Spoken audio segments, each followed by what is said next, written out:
Stunning, incredible, remarkable, extraordinary. Zach Schnitzer, so often those are overused cliche terms in pro sports, but at this juncture in time, and with this Winnipeg Blue Bombers team, all of those words are apt. They are 9-0 with a huge fourth quarter and a really big win, 35-20 in Montreal tonight. Welcome, everybody, inside Game Day After Dark. My name is Darren Bombing, joined by Zach Schnitzer, as we so often do here on Bonfire Sports. Schnitz, how did you see that one? Did you see that fourth quarter coming with a team that has been so road weary, so thirst and starving for a bye week, that fourth quarter was their best quarter, I would say, in a month? That fourth quarter was championship team fourth quarter, Darren. They put up 21 points. Yeah. And I got to say, the burning point, I'm going to throw it right out there because we just want to get burning point. The bonfire burning point. We want to get right to football because this is some effing football team. Is it ever? Darren, the Alouettes tie it. They get a nice challenge from Machocha on that Eugene Lewis toe tap catch. I mean, good for him, right? They tie it. They get the 2-point convert. What does Zach do next? He throws a pick. So you're thinking, like, is this team going to collapse in the fourth quarter? He just threw another interception. We know Zach is a gunslinger, and Zach giveth and Zach taketh away. But what happens next is that the dark side defense steps up. They get a big sack. They force the punt. And what does Zach do next? It's like this 1-0 mentality. It's like, let's forget the last win. Let's forget the last game, and let's focus on this game. Let's forget the last play and the garbage pail of turnovers and penalties that they saw that was uncharacteristic of the Bombers. And Zach, it was on second down, just slings it. To who? Schoen? No. Bailey? No. Dembski? No. Drew Wolodarski, their leading receiver tonight. Leading receiver, playing some air guitar with an absolute dime, with an absolute beauty of a catch. And from there, really was. They take it to the house with a Prue Cup on third down. And that was that. Then Montreal just implodes. Janarian Grant gets a much-deserved punt return touchdown. What a game.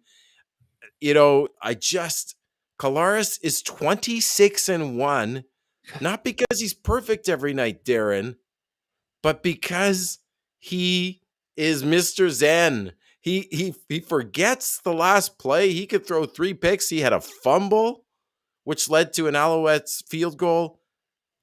Doesn't matter. He's going to keep slinging. And they kept slinging it all game. The guy, I don't know the average depth of target.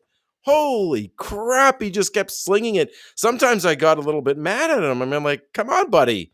When it was 28-14, he threw a big one, and he missed Rashid Bailey. But, yeah, man, like, I'll turn it over to you, but what digging deep, eh? Like, digging Absolutely. so deep. Your arms are burning. That shovel is churning.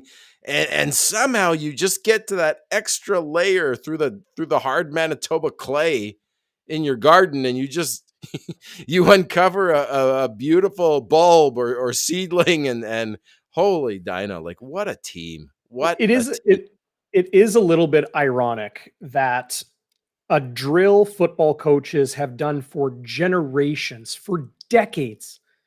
A drill you often do at the end of practice is called fourth quarter. Okay, guys, fourth quarter. We're running. You absolutely exhaust the bodies on the team, and then you challenge them mentally. This Blue Bombers team is so mentally tough, so sharp, so well-rounded, and like screwed tight in a good way that no matter what comes at them, whether it's a bunch of giveaways or field position flipping or strange penalties or whatever circumstances it might be, 3-game road trip, no buys for 3 months, travel, whatever, hot, humid, muggy, against a desperate football team that played well tonight in the Montreal Alouettes, and Winnipeg showing they know how to win football games. They know how to get it done when it matters, and that is with strong fourth quarter football. Mentally sharp, bodies drained, but still pushing hard. Mike O'Shea talked about it this week, Zach. He said, yeah, it's a little bit of a different week. He didn't admit that. He didn't admit that it was a different week, but in answering questions about that, he said, it's a little bit different in that it's the same, but just shorter bursts. Same intensity, same practice effort level, but then just shorter bursts of it to keep the body fresh in their only practice this week. Mike O'Shea, his coaching staff, his training staff, everybody in that building, they have a very, very regimented system. Yeah. Is what I was told this offseason, is that they know what works. They've got back-to-back titles. They know what works with travel, with short weeks, with injuries, what have you. They know exactly what to do when in a certain moment. And tonight, a great example of that. This could have been a trap game. This could have gone a very, very different way. Zach Collaros throws uncharacteristically 3 interceptions. I don't think you can hang all of those on him at all, especially the Dembski one to the end zone. But, at the same time that Winnipeg did everything they needed to do to win this game, despite stupid penalties, despite allowing Brady Oliveira to have another good game and get Winnipeg's run game going. Despite some very, very strong play from Tyson Philpott and Geno Lewis, who had another, to him seems pedestrian. But I mean, it's consistently, 9 catches, 123 yards, 3 second down conversions. Geno is legit. Joey Alfieri and I talked about it on the pregame. He's crazy good. But despite all of that, it's still a tight football game. Winnipeg not playing particularly well, especially in the first quarter. And what happens? Winnipeg and Montreal neck and neck entering the fourth quarter, tied 14 apiece. And then it's a Montreal Alouettes challenge to extend a drive. They miss a field goal to take their take the lead again. That's right. And from there, Winnipeg was like, here's our opportunity. Janarian Grant with a huge 23-yard catch and run. Brady Oliveira with a couple good runs, including one that got negated by a rare penalty from Stanley Bryant, if I'm not mistaken. Unusual from him, eh? 9 plays, 95 yards. Dakota Prukop punches it in. Next possession for Montreal, Jackson Jeffcoat. First game back after missing a couple. First sack of the season, believe it or not.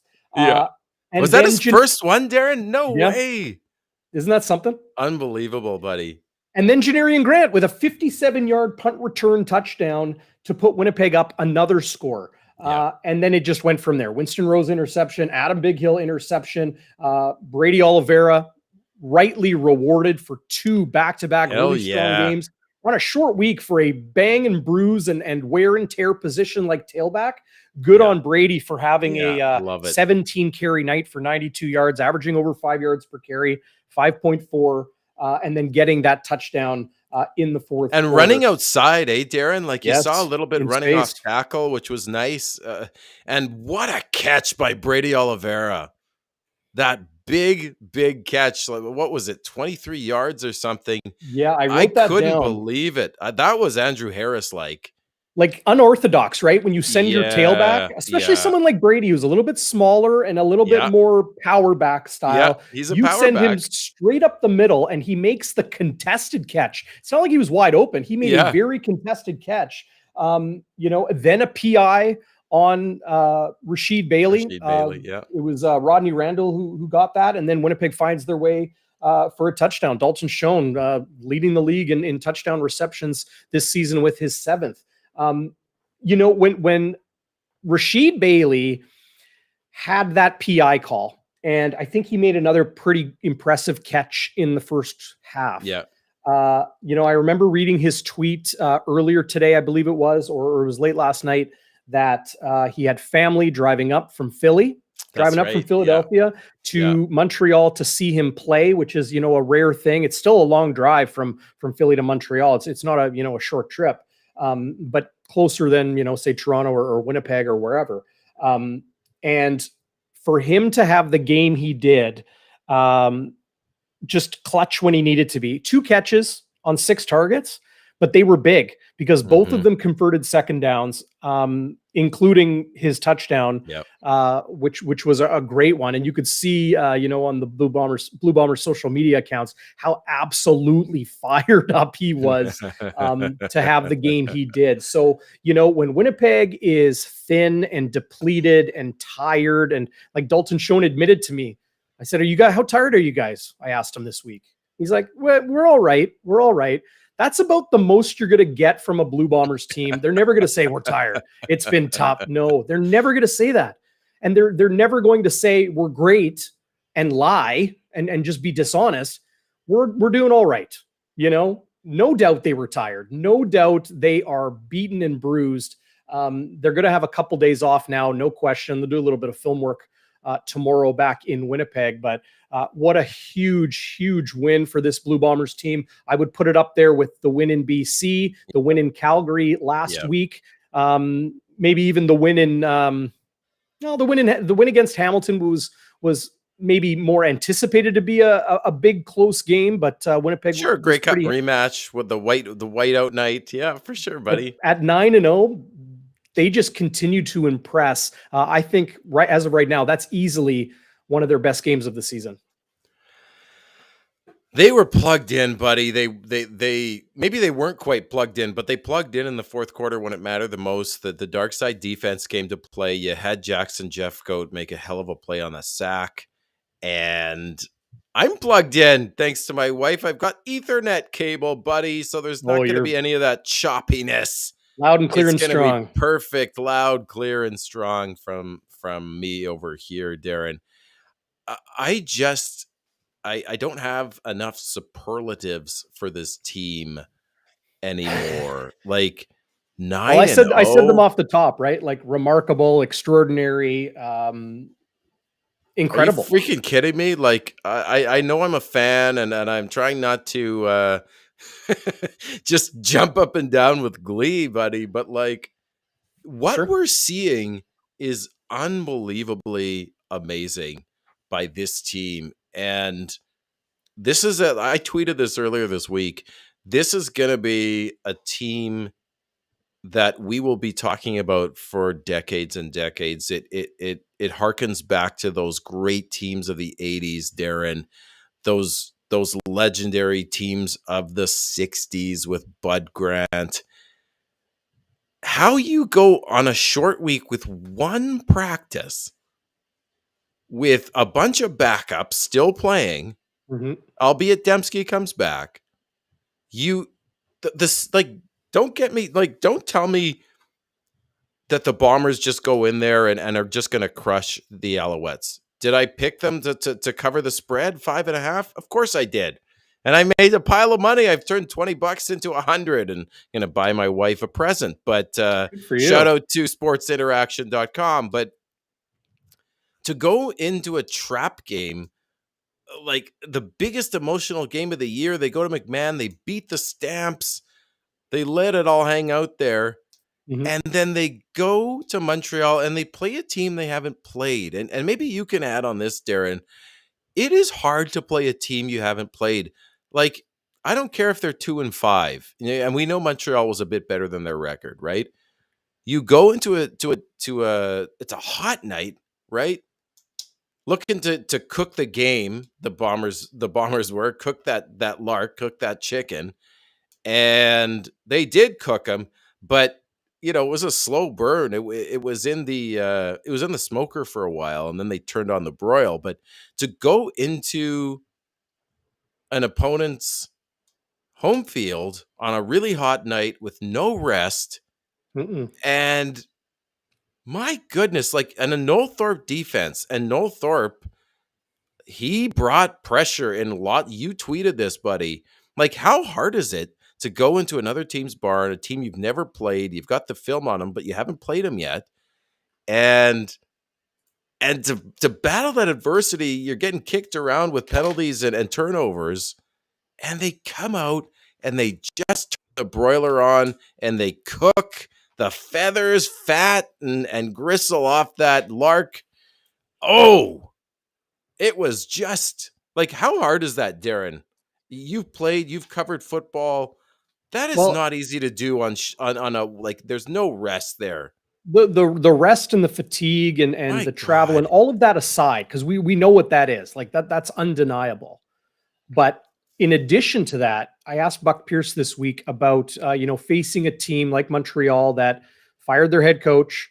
And by the way, if you're not on social media and reading the tweets from like Odell Willis and Milt Stiegel, blaming the penalties tonight, like jokingly blaming the penalties tonight, or like those penalties are on Kahari Jones, right?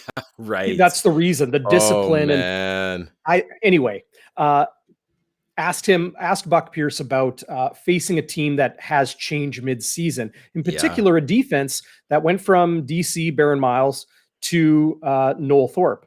And, Buck replied, every game is going to have its own unique challenges. What's under the surface of fan and media understanding, like true understanding, is the game planning and the scheming that goes into every single matchup in the CFL. 4 games every week is 4 unique chess matches between teams that aren't just, we're going to give the ball to our running back and we're going to run these, one of these 40 pass plays. It's so much more complex than that. So to face a team you haven't faced, to face a team that probably looks very different on film right now compared to a month ago, that had their own defensive, changes and adjustments just in the lineup alone, right? What did we see? We saw the Montreal Alouettes coming with heat at the Winnipeg Blue Bombers early and often. They made Zach Collaros' day difficult, especially in the first half. I thought they did a pretty good job keeping that going into the second half, but they just couldn't keep up with Winnipeg. And in the end, a Janarian Grant return touchdown, field position with interceptions. It was just a little bit too much. But boy, oh boy, Montreal played Winnipeg really, really well. Everybody's been raving about the Bombers' defense. The Bombers' offense has been very, very good. And Montreal did what they needed to do to disrupt that, to disrupt the most outstanding player or top performer for the month of July in Zach Collaros, to keep Dalton Schoen in check for the most part. He had 5 catches for 58 yards. 3 second down conversions. He became more that possession receiver tonight than the big shot downfield, stretch the field receiver that he has been the last couple weeks. However, he still found the end zone, but they were all over him. He had 58 yards tonight, Zach. Yeah. 2 yak yards, 2 yards after the catch, not, like 41 on one catch, like that 81-yard touchdown. He had 41 yards after the catch. 2 yards after the catch tonight. So as soon as he caught the ball, so often contested and coverage right there, tackled on the spot. They were all over Dalton Schoen. They were all over Zach Collaros. 58% passing, 210 yards, 3 interceptions, 2 touchdowns. So average night, I would say, for a starting quarterback in the CFL. Yeah. 3 INTs, like, that might even be generous. But Zach knew what he was doing, and he ran the offense effectively. Getting Brady going to the tune of over 100 combined yards sure helps a lot. He had, almost 130 combined, 92 on the ground, 35 receiving. They did what they needed to do. They just, to answer your question, it is tough with all of the travel and everything. But it's also difficult facing a team that has changed, that you don't have a lot of good film on, that is changing things up defensively, both with personnel and system.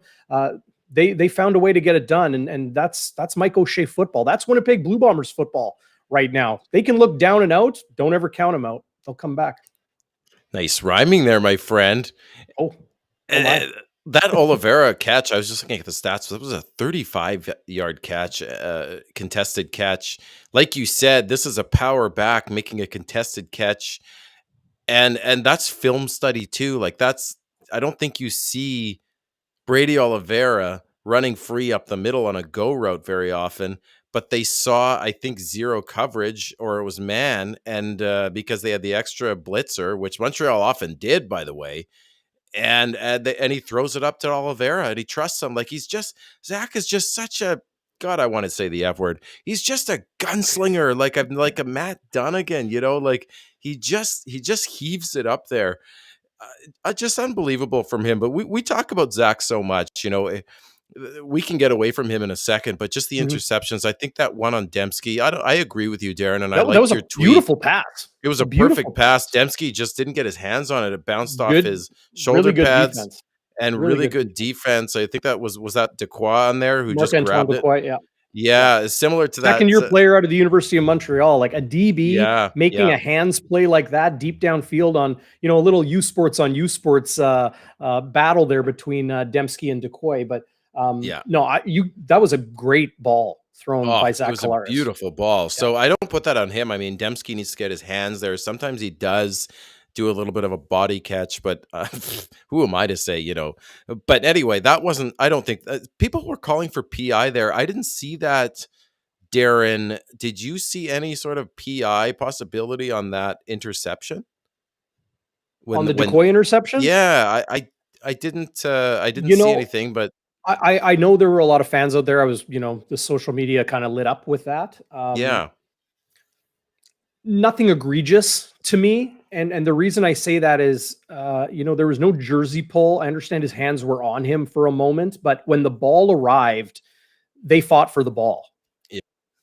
And when officials see the defender and the receiver both fighting for the ball, and the receiver hasn't been impeded in any way, it's clean. Yeah.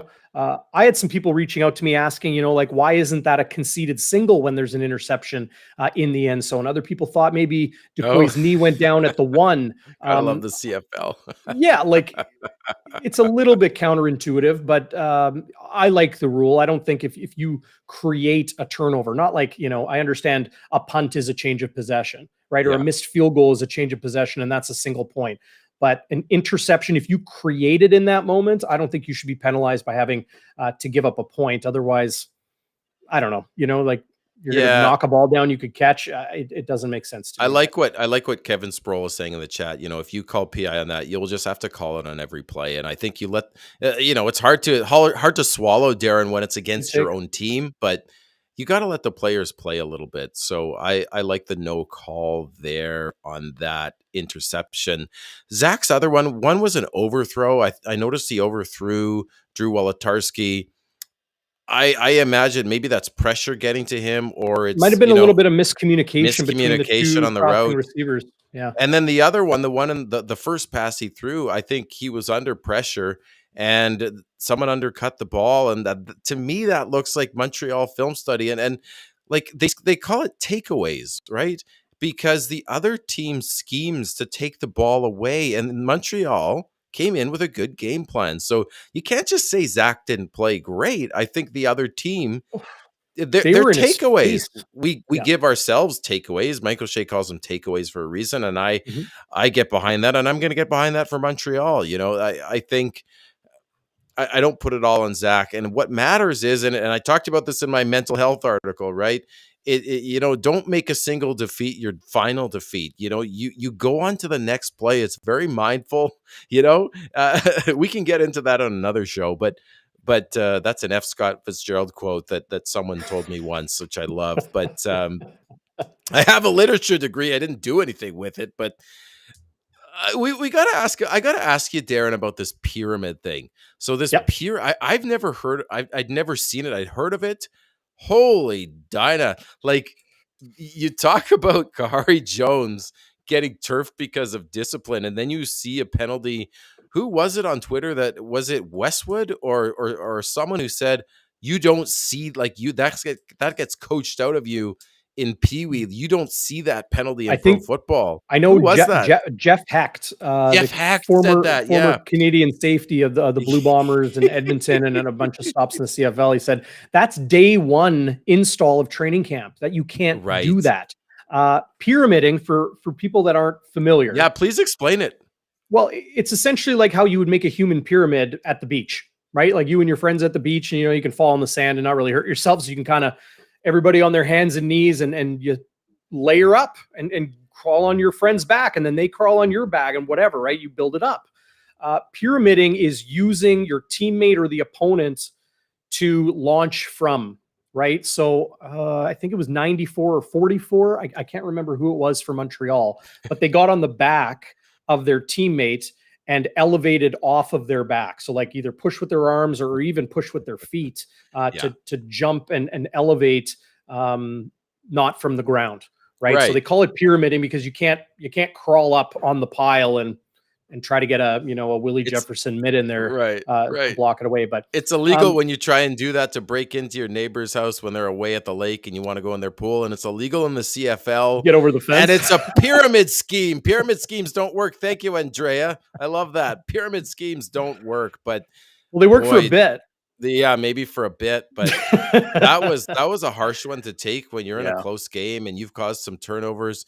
The other thing I want to say, Darren, is a lot of people were knocking Danny Machocha for going for it deep in the red zone, the first red zone appearance for Montreal, going for it on third down. And one thing we talked about in midweek, at least I had it in a note, I don't know if I said it, but I said, our team's going to start going for it on third down in the red zone against the Bombers because they know field goals are not going to beat this Bombers team. You saw that last week in Calgary where they were stuck to 4 field goals, and that came back to bite Calgary. That was the difference, the red zone efficiency. And I thought Machocha was smart to go for it because I think he knew that if you're not going to get touchdowns, but then, on the other hand, he punts it away on 3rd and inches from his own. I think it was 19. Yeah, and I know you and someone else were tweeting about that. I know you're deep in your own zone, but the probability of hitting a 3rd and inches in the CFL with a yard off the ball is, I don't know, that one didn't go well with me. Like you're talking out of both sides of your mouth. Sorry, Darren, but you're saying like we can't get field goals. We have to be opportunistic. We have to go for it. And then on the other hand, on a play that you almost make just by being a yard off the ball, and you have a guy in Dominic Davis who I don't think can throw the ball very well, although he did in garbage time. He should get that 99.9% of the time. I wondered about that because it looked like a coach that was speaking out of both sides of his mouth. You're right. You can look at it either way. You can justify either way. Early in a game, I understand, the opponent comes into the decision, right? Like you're playing Winnipeg, you're going to have to score points. You know how difficult it is to score points against this defense. You know how difficult it is to score touchdowns against this Blue Bombers defense. Like they hadn't allowed a rushing touchdown at all this season until Kadeem Carey gashed him for 2 last week. But I didn't mind that decision. You're on your own 20. If you're midfield, maybe you'd feel a little bit better. But if you don't pick up that first down, which is quite like Winnipeg's goal line defense, short yardage defense, how many times have they stood on the goal line and not allowed teams to either quarterback sneak or run or whatever? They're very, very good. So often coaches will be like, I believe in my defense. Yeah, that's why a fair we punted point. it away. Yeah, that sort of thing. But in this instance, if Montreal goes for it and doesn't pick up the first down, which is, you could say, a fair possibility, almost a coin flip, maybe even not as good as a coin flip, you're giving 3 points to Winnipeg because they're going to be at least inside. They're in field goal range. I hear you. And then you That's saw a big that swing. Yeah, it is a big swim. And by the way, welcome Frosty. This is a new guy or gal or they on the chat. So welcome. Always love to see new people. Kind of ironic that we got a Frosty on a hot night in Montreal and a hot day in Winnipeg. Probably a Friesen. A Friesen? Friesen or a Frost? I don't know. A Friesen. I got a buddy named Frosty too. He's not You're a Friesen. quick. You're quick. And also Denis. Is it Denis or Dennis? I keep forgetting, but he loves to see my chart. I have my chart. I talked to Dennis thinking a couple of you, times buddy. this week. Dennis, sorry. He goes by both. Okay. He goes by both. How you doing, Dennis? How you Good to see doing, ya. Dennis? I appreciate this is the most organized you'll ever see me. Just ask my family.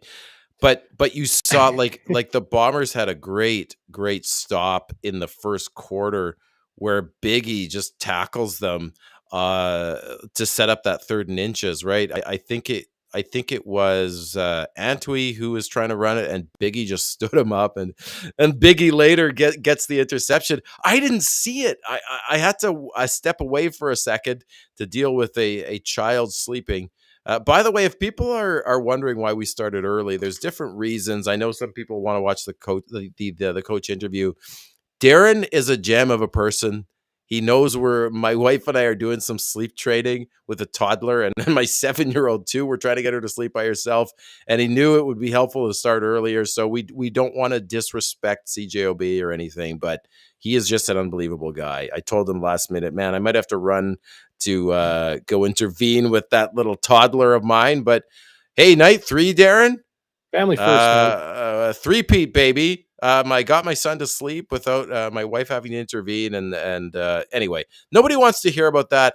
We do have to talk about this horn. Everybody's horny for this horn. Yes. Well, and Jeff Hamilton with the tweet of the game. I guess Montreal is just horny, which, you know about the nightlife there. But what is it about this horn? I didn't have the volume up too much, but what was going on there? Just incessant is the way I would describe it. Like, it never, ever stopped. You remember the World Cup in South Africa? Yeah, the Vuvuzelas. That was 2010, I think. Yes, 2010. So I was in college at the time, and I would actually enjoy listening and watching those games. And I could fall asleep to those vuvuzelas because I'm not even lying. No word of a lie. I could fall asleep to them because there were so many of them, like 50, 60,000 of them, that it kind of created more of a hum. Oh, but yes. Tonight, yes. It was in Montreal, and just like, the cadence of soccer or football play-by-play, was just so good. Relaxing, so relaxing and so nice. So I would take some nice snoozes, if my team wasn't playing. But either way, the difference in Montreal tonight was it's bop, bop, bop, like it just incessant. Was it one fan bursts. or was it a bunch of them? No, I'm sure it was a bunch of them. Some people had the vuvuzelas, like the actual long plastic horns. Well, like not like this, but like this long, like super long, like up like a meter. Yeah, kind of like those yard beers they have at the Gold Eyes games this year. It's like a yard bat. So it's like a bat full of beer. It's like, check out Hustler's Twitter. You'll find it in the media section there. But what they had, normally you have those air horns you keep on your boat if you're distressed, yes. If you're in distress, they're loud as hell. Yeah, super loud. Yeah, my pops had one. Yeah. I remember bring it to Bomber games, and the fans around him hated it for you. I remember my parents bought me one at Canadian Tire on St. James Street, and then we went to Winnipeg Arena, and I got to blow that horn all hockey game. That was fun, but I didn't do it incessantly. It's like, moments of big cheer. It's like, what? That was cool as a kid, right? Not incessantly. These are grown ass people just pop, pop, like they're hand pump ones. So they're just hand pumping, bop, bop, bop, bop. Like it was incessant. It never stopped. It was during offense, during defense. Like, it made no difference. Do you think TSN is going to try and address that? Because it affected the broadcast. Like, it's crazy that a fan can affect the broadcast. It's and here's what I want to see. I'm excited for this, Darren, and I think we can maybe get in front of this. What are we going to do as Winnipeg fans when we fill up IG Field on August 11th, finally back at home? How are we going to pay homage to the horn, but in a respectful way, but in a hilarious Winnipeg way? I want to see what we come up with, because it's going to be a meme all week. You know it. And I just want to see what Winnipeg fans come up with. I don't want them to upset our offense when they're on the field, when people get loud and things like that. But they were so irritating for so many people. I saw it so much on Twitter, and I just want to see what we could do. Don't bring air horns to IG Field. You Too know, much fun. do your cowbell, bring your drum or your tambourine or even a vuvuzela, but don't bring an air horn. Leighton, who's watching live on YouTube, and shout out to everybody. Thanks for joining us. Oh, the And chat is El Fuego yeah, to it use your absolutely Spanish is. there, The Darren. fire is well stoked tonight. All of the viewers, Zach, you and I like to kind of refer to as the fire starters, the bonfire starters. They got it going tonight. But Leighton asks, isn't it illegal to bring air horns into CFL games? I know it's illegal to bring into NHL games. Interesting question. I don't think you can have the gas powered ones, like the one I was talking about, like, it's like a safety device you have for your boat or something like that, where it's gas powered aerosol, like you can just let it rip. Clearly they're not illegal in Montreal. They're allowed there, the little pump ones they have. But yeah, I agree. Like I had to watch the game with the sound pretty quiet, which is okay. I mean, I enjoy taking in the games a lot of different ways. When you watch 4 CFL games a week, every week, all winter, all summer and fall, I like taking in the games a little bit different. But I'm probably going to watch it on mute this game when I watch it a second time over the weekends back. It's just one of those things. But you said you were having sleeping issues the other day. Why don't you just get a vuvuzela sort of? I got to find some DVDs of the 2010 World Cup. Welcome, Edward Matz. Oh, I'm going to say your name, Matt Lachouche. I'm sorry. It went away before I could get it, Edward, but welcome from Newfoundland. You're watching. That's awesome. All right. We're getting all these people I've never seen before. Gregory Liverpool saying it's illegal to use the air horn, and he texted Carol Barrett during the game. So he's got it. He's got it on. He's got it under control, as he always does, Gregory Liverpool. So where should we go next, Darren? I mean, there's so much to talk about this game. Gregory, by the way, called a Alouettes win tonight, a healthy Alouettes win tonight. Okay.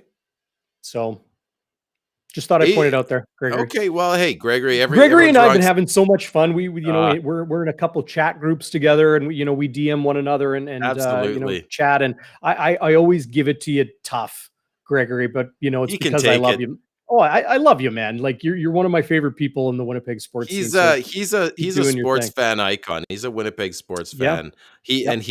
Gregory was one of my biggest supporters when I started that podcast out of nowhere, not knowing what the hell I was doing, and he's been there ever since. I even have a great one of my last podcast episodes was with Gregory. We did an interview, so check that out if you can. Way back in the archives of the Let's Go Bomber podcast. But yeah, this is just lit tonight. Look at these. Look at this. People. Someone here from Baltimore. I just saw. This is great.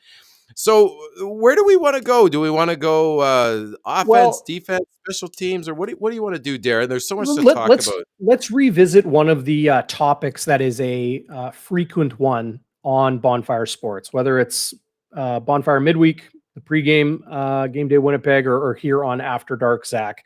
And that is, it's been a forever conversation in Winnipeg since Andrew Harris signed with the Toronto Argonauts. And that is, what's Winnipeg's run game going to look like? And then the season started, and Brady Oliveira did not come blasting out of the gate like he did in 2021. He had a 100-yard rushing game in week 1 with an injured Andrew Harris in training camp. He's now put together 2 very good games, 110 yards last week in Calgary on the ground, 92 on the ground, and averaging over 5 yards per carry in each of those games. I think he had over 7 yards a carry in Calgary. He's running the ball with a lot more confidence. And I know that's just an easy thing to just kind of, put a sticker on it and be like, yeah, well, look how good he is. He's running with confidence. But I'm seeing Brady look less tentative. I'm seeing him look less hesitant. Chris Walby, who knows better than most, talked about it on our pregame show here on the channel. And he said it bluntly. He said, eyes for bees. He said, guys would their eyes are looking around. It's like, okay, where are these guys and who's coming to tackle me and where can I go? It's find your hole. Don't hesitate. Just go. And that's what we saw from Brady Oliveira in Calgary and what we saw from him in Montreal tonight. Just less hesitancy, less tentativeness. And I think with that comes confidence, right? I'm Yeah. presuming that. But Winnipeg's offense is so much more dynamic and dangerous. Last week, it was Nick Dembski with 2 touchdowns in the first half. Today, he had 1 catch on 4 targets, no yards. But they didn't need Nick Dembski tonight because Drew Wolodarski stepped up and Rashid Bailey stepped up, and Brady Oliveira had another very strong game on the ground. This is Winnipeg's greatest strength. Yeah. You go after their left limb, they'll hit you with the right. You go after their leg, they'll hit you with the other knee. You can't stop them. You have to work to limit them and try to find, a bounce going your way. It's really, really something to watch. People were criticizing Buck Pierce's play calling, especially in the first half tonight, or particularly in the first half tonight. I noticed people tweeting at me saying, where are the screens? Where are the, the hitches? Where are this? Look, you got to start second guessing these Blue Bombers coaches? You can't anymore. You can't. You got to give them the benefit of the doubt, at least for a stretch of time here. Like, you talk about a leash for a coach or for a quarterback or for a goalie.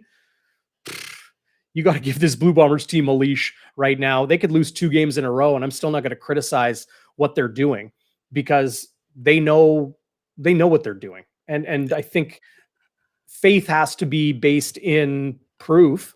Yep. That's how I feel about pro sports.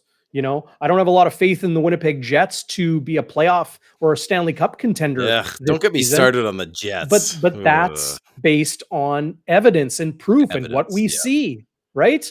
Well, and we asked this last time. What we've seen from the Blue Bombers is a 9-0 start to the season following back-to-back Grey Cup championships, despite injuries and travel and schedule and the rest. So, And what do people say? The run game travels well, right? And this is a topic that we discussed on midweek. Was the biggest question was, could Oliveira keep it up? Could this run game keep it going? And they did. And I loved, like, if you people don't listen to if folks don't listen to if you people don't watch the pregame with Walby, you've got, like, this one especially I loved because you really got into his mind, his self-professed teacher mind, and he likes to get out his thesaurus, but he really did a great job. You guys together did a great job of breaking down the run game and sort of the nuts and bolts and why Brady did well. And you saw it again today. Walby talked about some different schemes and having a little bit more space before first contact, running off tackle. You saw that today. And then you saw other rushers, like just the way that Buck Pierce used the run game and different schemes to open up the run, I thought was just really quite phenomenal. You had Grant with 43 yards, that large of 23, Darren. You had Rashid Bailey with 1 for 13, and then of course you have Prukop.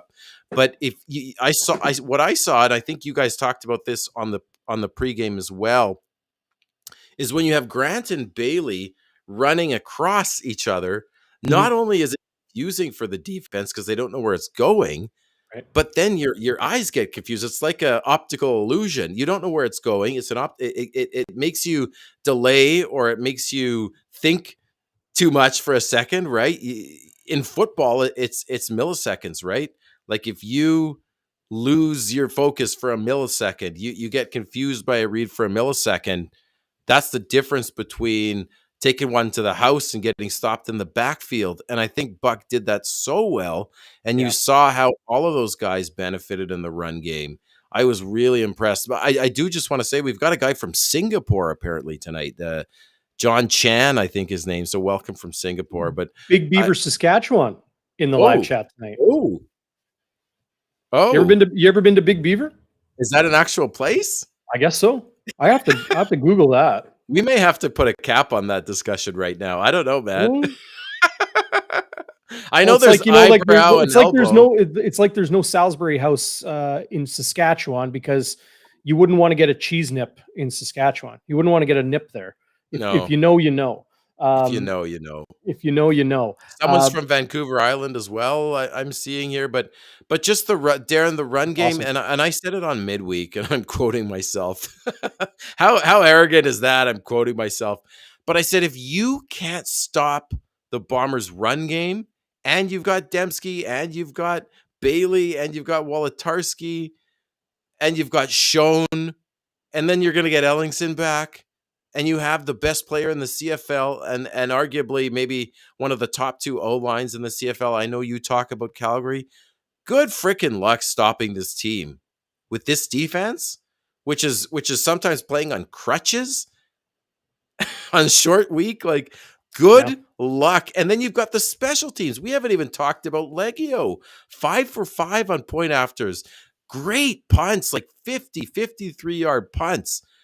Like Montreal taking that one out of the end zone was so. That was Newman, and he played like a new man. He was a raw rookie. That was just a newbie. doofus play from him. But good friggin' luck, man, beating this Bombers team, even when they play their D game, which they played in the first half.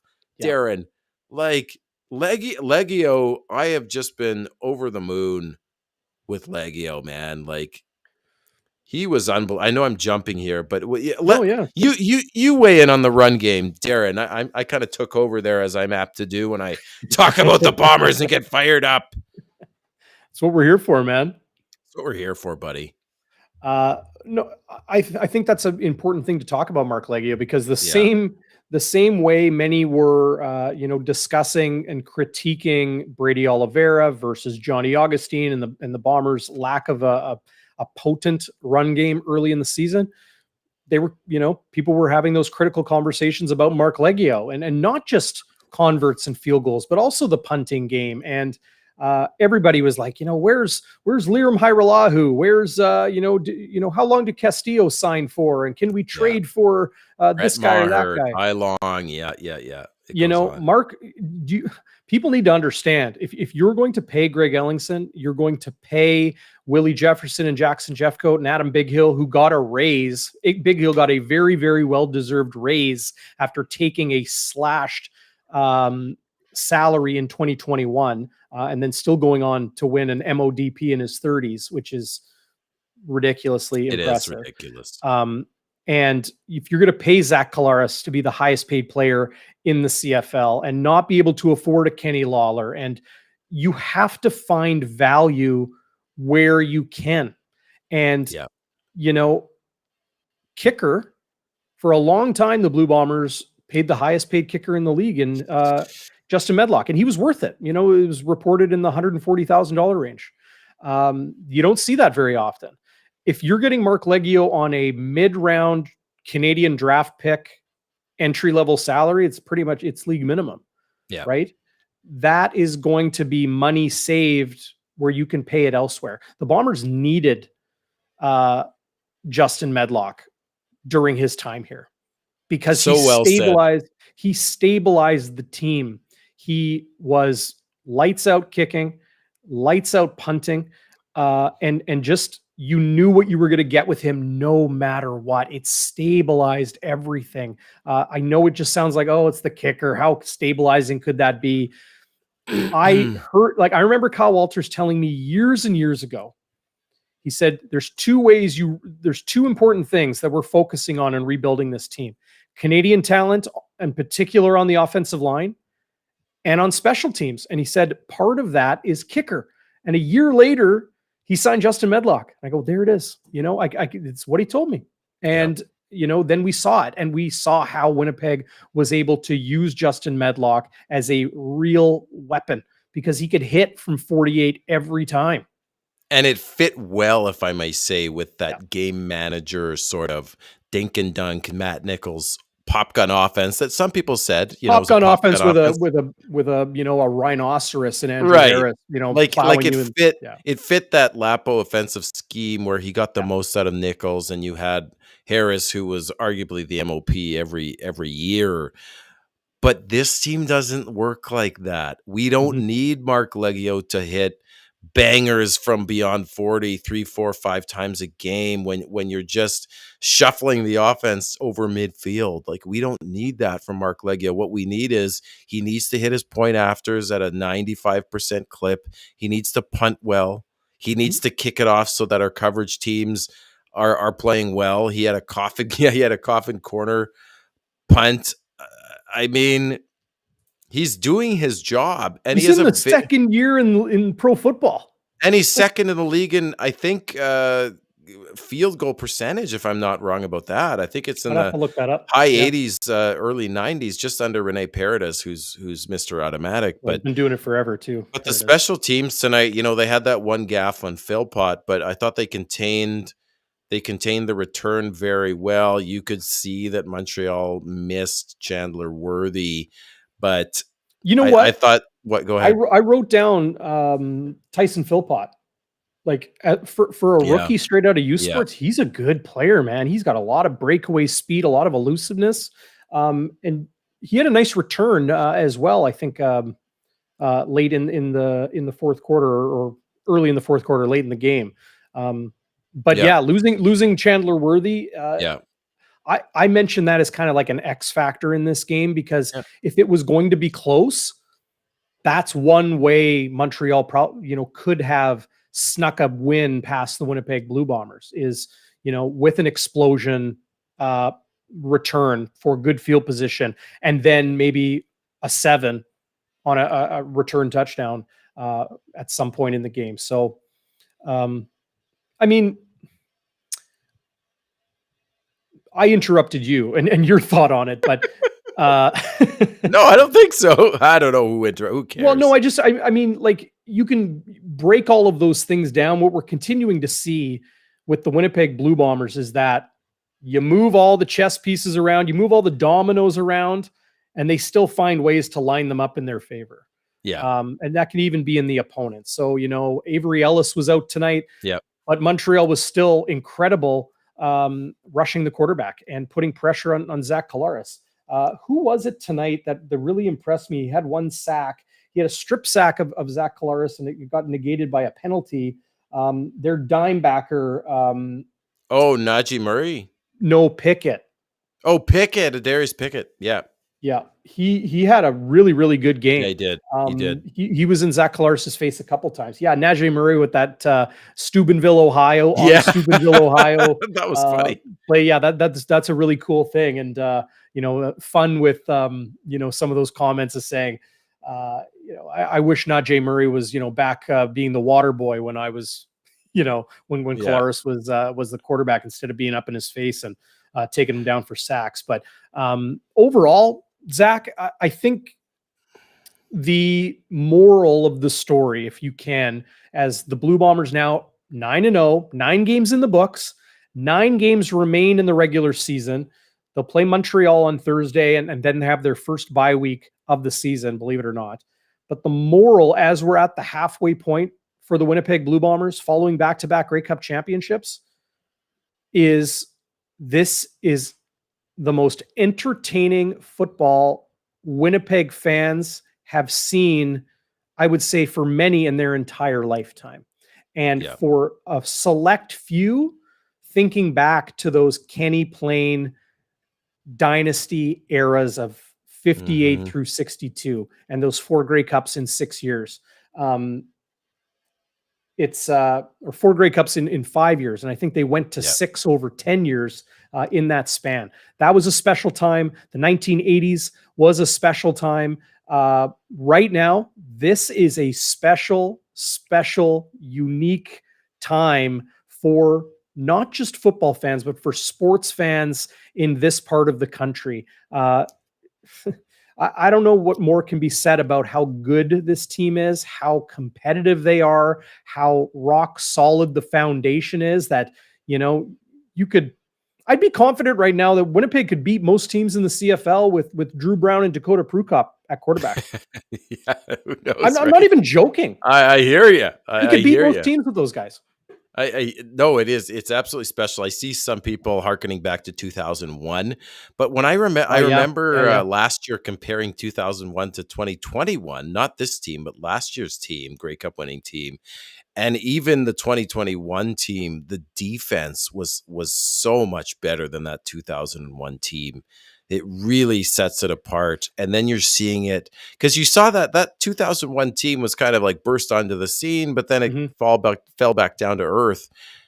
This team is going for a freaking three-peat, and they might get it. And unless there's some injuries, you never know, Darren, right? But my goodness, like we are watching something very special. I think it even trumps the 80s. I think you have Jefferson and Jeffcoat. And let's talk about Winston Rose, though. And but before we do, we have to talk about this poutine thing in the helmet. Well, some were asking is over $40 for poutine. It was $90 But there was for three this poutine helmet. poutines.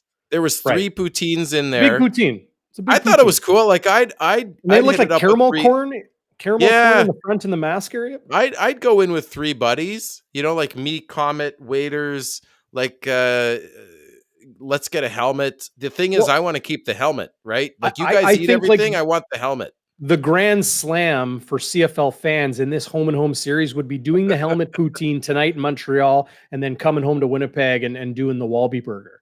Oh, I would love to take in a Walby burger. And we have a special guest coming on August 11th, Mr. Chuck Curdy. Some of you may have heard of him. He's a football fan he's a journalist actually from Pittsburgh, and he is driving. I'm putting him up, and he's sitting with me in 128. I think he and I have to pregame and get a Walby burger now that the kids are sleep trained. But the comments of the night, for me, actually, hearkening back to Gregory Liverpool, he called the poutine-filled helmet in Montreal the debatable edible. And I thought, man, that's sharp, Gregory. I love it. I love it. I love it. I love it. The other thing I love is this absolutely on fire, burning, churning bonfire of a chat. Like this is we were over 200 watching live a little bit earlier tonight, and well, pretty much still at 200 right now. If you're watching live on Twitter, you can head over to youtube.com/Bonfire Sports and join the live chat, and then we can pull up your comments. Just like these, like Leighton, who's had a couple good comments tonight. $90 for 3 poutines and popcorn. Yeah, and a helmet, like a novelty helmet.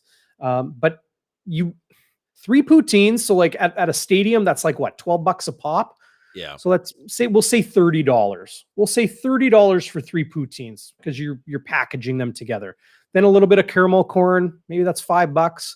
So you're looking at like $50 for a poutine or like a snack helmet bowl. It got a little traction. People are talking about it. Remember when Gritty came out with the Philadelphia Flyers? Everyone's like, this is the worst mascot I've ever seen. And then it was on ESPN, and it's on Fox, and it's on TSN, and it's on Bar Down, and it's on Winnipeg Sports Talk, and it's on TSN and Sportsnet, and it was everywhere. Yeah. Guess what? It's the mascot. Who cares? It worked. People were talking about the Philadelphia Flyers. To this day, people see Gritty and they know exactly who it is. If you put Mickey Mouse on the street in St. Louis or in even Montreal, nobody would know who that is.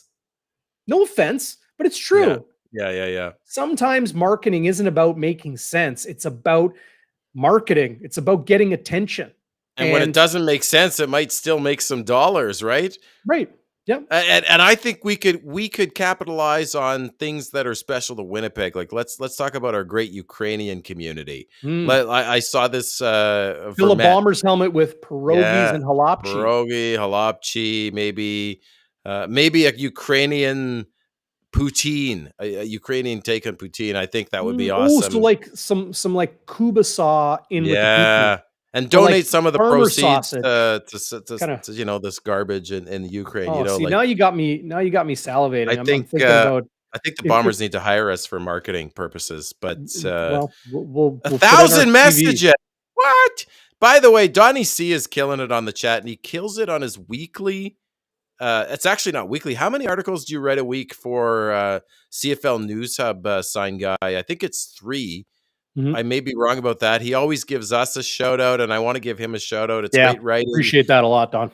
And he always includes the fans, which is so important to me. He's got he picks a fan a week to do 3 keys to the game, and he has lots of puns in there. I didn't even know he was a writer. It's just great, and he is a writer, and it's good stuff. And this one today he's talked about Alouette. What is an Alouette? And then he got into some singing, and it makes me want to sing. You know, Don't do it. whoa, we're halfway there. Yeah, we're 9-0, baby. We're halfway there. We're probably halfway through tonight because we have an hour and we got to do 2 hours, right? Right there, and we got to do 2 hours for. You're fired up. You just want to keep it going. So there, for the viewers out there, there is your poutine helmet with a popcorn or caramel corn face mask. It is like a full size helmet. So I don't know if this does it justice, but that's what was for sale at Percival Molson Stadium tonight for $90. Jump up in the live chat. Would you pay $90 for a Blue Bombers helmet with pierogies in it? That's what I want to know. Hit us up. Or hey, hit the Bonfire hotline. Got a call on the Bonfire hotline a little bit earlier. Wasn't able to answer because I'm here on YouTube talking to you and everybody else, Zach. But 816-8477, 816-TIPS with that familiar Manitoba 204 area code. And do want to remind people too, because I think this is a good time to do it. We are an affiliate partner of Sports Interaction. This is a Canadian sports book. This is, they sponsor the Winnipeg Blue Bombers. They sponsor a handful of CFL teams. This is a place where your money is not going to an American huge corporation. It's staying here in Canada and an Indigenous casino based in Quebec. Oh, no way. Yeah. SIA. That's super awesome. Yeah, absolutely it is. SIA.com/bonfire. SIA.com/bonfire. And if you go there, you sign up, you get a nice bonus, and then you can drop a couple bucks on the CFL. There's odds there right now, Zach. You can, I think it's 64-1 odds. So if you bet $10, you're going to win $640 for the Blue Bombers to finish the regular season undefeated. There's prop bets for the Blue Bombers to win the Grey Cup. Or you can obviously do your traditional betting, point spread, money line, over, under. You can combine games and do a parlay like the old Sports Select tickets you used to be able to do. But you want to head to this link, SIA.com/bonfire. That helps support us here on the channel, and you'll get that 100% bonus. And Darren, you can also bet on first half score, second half score. Like there's all sorts of fun. Fun ways to bet. So I really enjoy it. I'm glad to support us, and I want to keep providing this for free, and we will. And I'm making some coin on it because you are. I'm not going to bet against the Bombers because then I'm going to have to grow a beard. But I think I have to grow a beard, David Asplund. I have to grow a beard, and truth be told, I got a double chin. That's why I have a beard. Really, it's not for anything else. It's really just the double chin. So. Yeah, go ahead. You want to I was just going to mention on SIA.com/bonfire right now, Calgary 4.5. This number has dropped, probably because Dave Dickinson has not traveled to Ottawa yet. He may, but he's kind of been isolated due to COVID for 3 days. Kadeem Carey out of the lineup, All-Star center Sean McEwen, as well as Luther Akunavanu on the 6-game injured list as well. But where I see value is right here. The Hamilton Tiger Cats are 2-point underdogs in Toronto. Okay. That's surprising. Calgary's going to be pissed off. I think they can cover 4.5 against Ottawa. And I know Ottawa just got their first win of the season, but this is where I see value. Yeah. Hamilton underdogs. So if Hamilton wins in any way, shape, or form, or even loses by 1, you're good. Yeah. You're just fine. And then this number here, Edmonton was 12-point underdogs for Saturday's game in BC. It's down to 10.5 now, but I jumped all over that. 12 points? When's the last? Okay, look, I mentioned this, I think, on midweek with you, Zach. I understand BC put the boots to Edmonton in week 1, then they put the boots to Toronto in week 3, their second game of the season. However, Edmonton is much better today than they were a month ago or 2 months ago. And I just don't think 12 points where it was now at 10.5. I just don't think that's a a number people want to play with too much. That's There's yeah. value there. There's value I think there. you're right, and I think as you talked about from the very beginning of this show, Darren, and I think it's really important to note, and it's rung true when you see the playbooks open up that people don't show everything in their first game. The playbooks open up over the course of a season. What you see in June is so different, even at the end of August, beginning of September. And teams have film on you now, right? Like they know what Keep Canada can do and what he can't do. Or although I'm not sure what he can't do, but Yeah, no kidding. I think that's a point well taken. The one thing I wanted to say, just to give Montreal a little bit more credit, because they really did hang tough. They had a couple drops tonight that would have extended drives. One was in the red zone where Keon Julian Grant dropped one. He had Winston Rose beat, and Pregame Ayala dropped another one. And just though you don't often see that from Winnipeg, you had Dembski with just the one drop, overt drop. Mm-hmm. I think I like Montreal, and I want to reverse course on Gary Stern, their owner. I actually think it's great what he's doing. I know Agreed. maybe I think you were right. I know we kind of arm wrestled on this one, Darren. That I thought it would be good bulletin board material for the Bombers locker room, and maybe it was a little bit, but just based on what I've seen from this guy on Twitter, and he even tweeted with us. I think it was Donnie. He was tweeting me a little bit, told me the Alouettes were going to win. I think it's kind of like Victor Cui. I think this is a guy who's just trying to get eyes on the CFL, 100%. right? And I think he's doing a great job. Who cares if he does? He guarantees a win, whatever. He's the owner. He's the owner. I'm walking that back, and I'm a fan of Gary Stern. I think it's fun what he's doing. He does have to do a little bit of spell checking. Maybe talk to Donnie C, the writer here, or you, Darren. But you know what? I think it's anybody who's bringing attention to the CFL in a fun way, in a positive way. Good on you, man.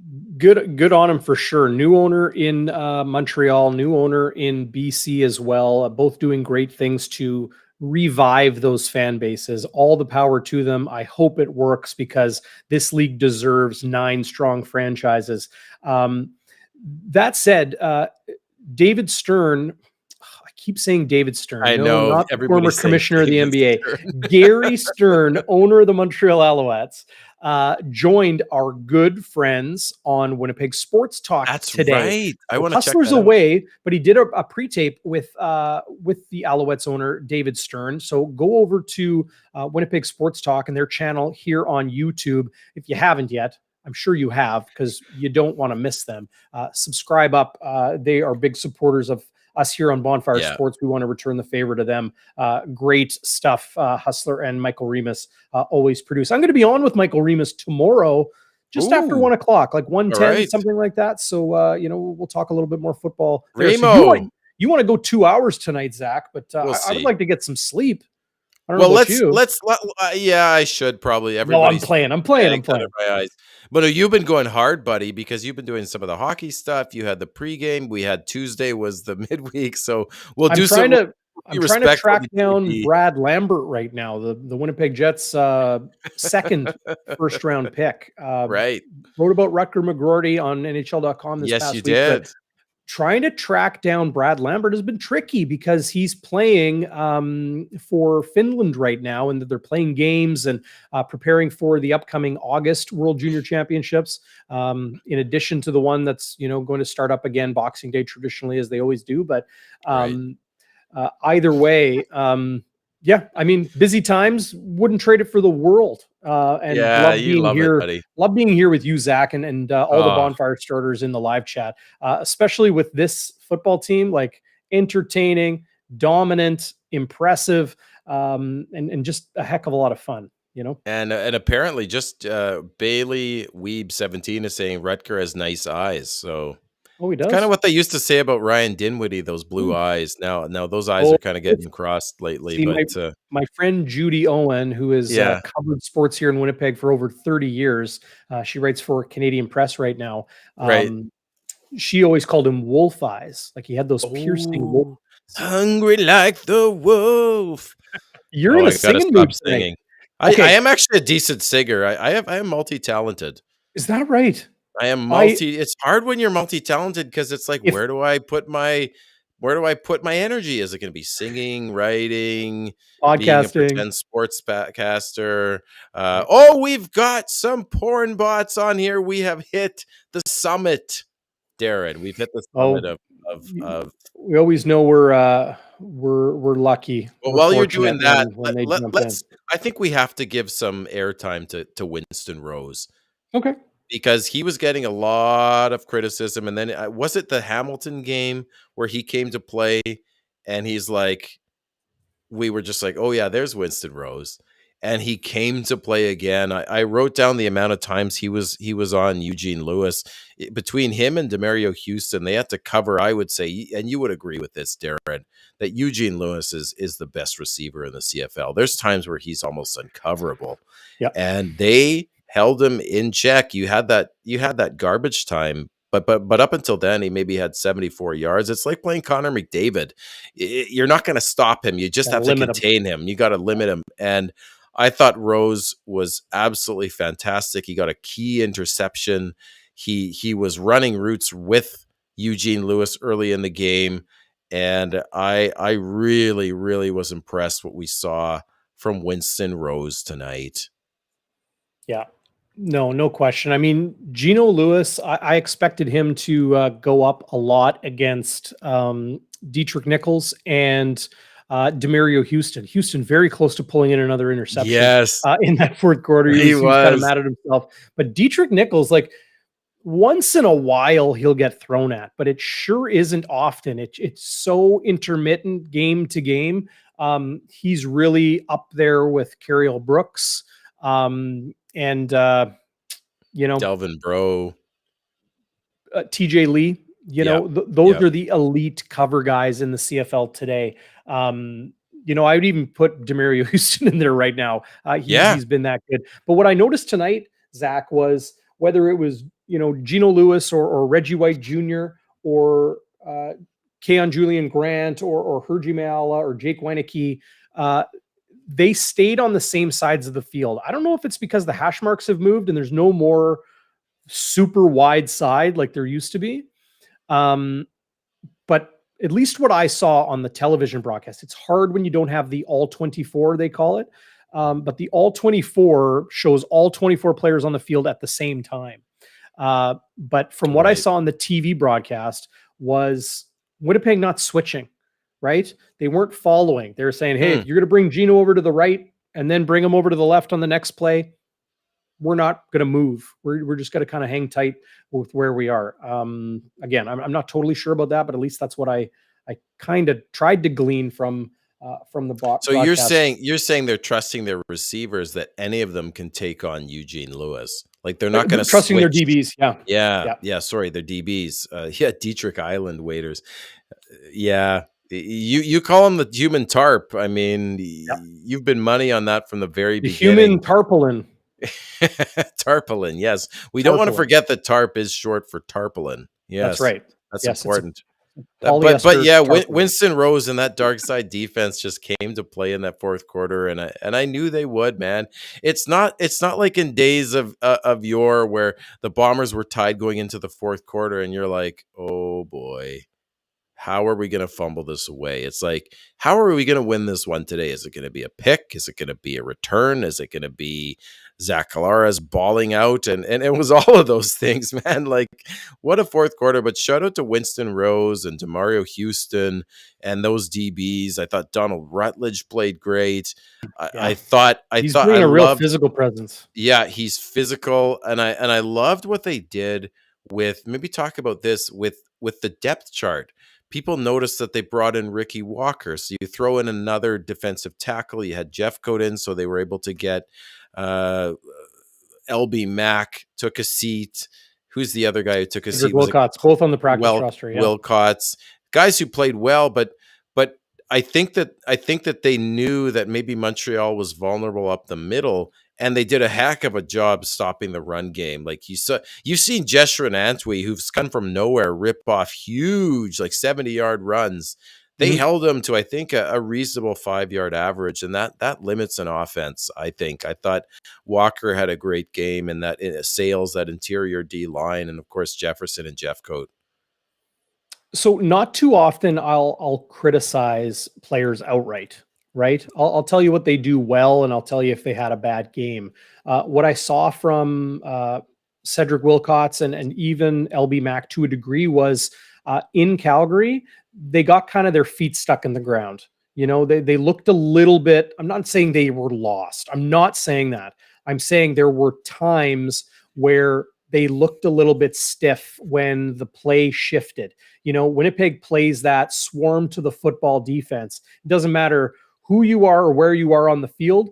You go after the football. You go after the ball carrier every play, 100 miles an hour, as fast as you can.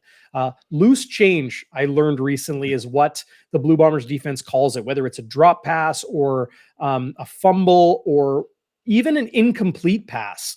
They still call it loose change. You go pick up the loose change. Yes, Don't they let do that go away. Yeah. They do. You're right there. That's great. That's great. They do never every let up. incomplete Even if pass. You'll see a DB run after it and pick it up, right? Yeah, it's interesting, but yeah, loose change is what they call it. It is kind of interesting, but however,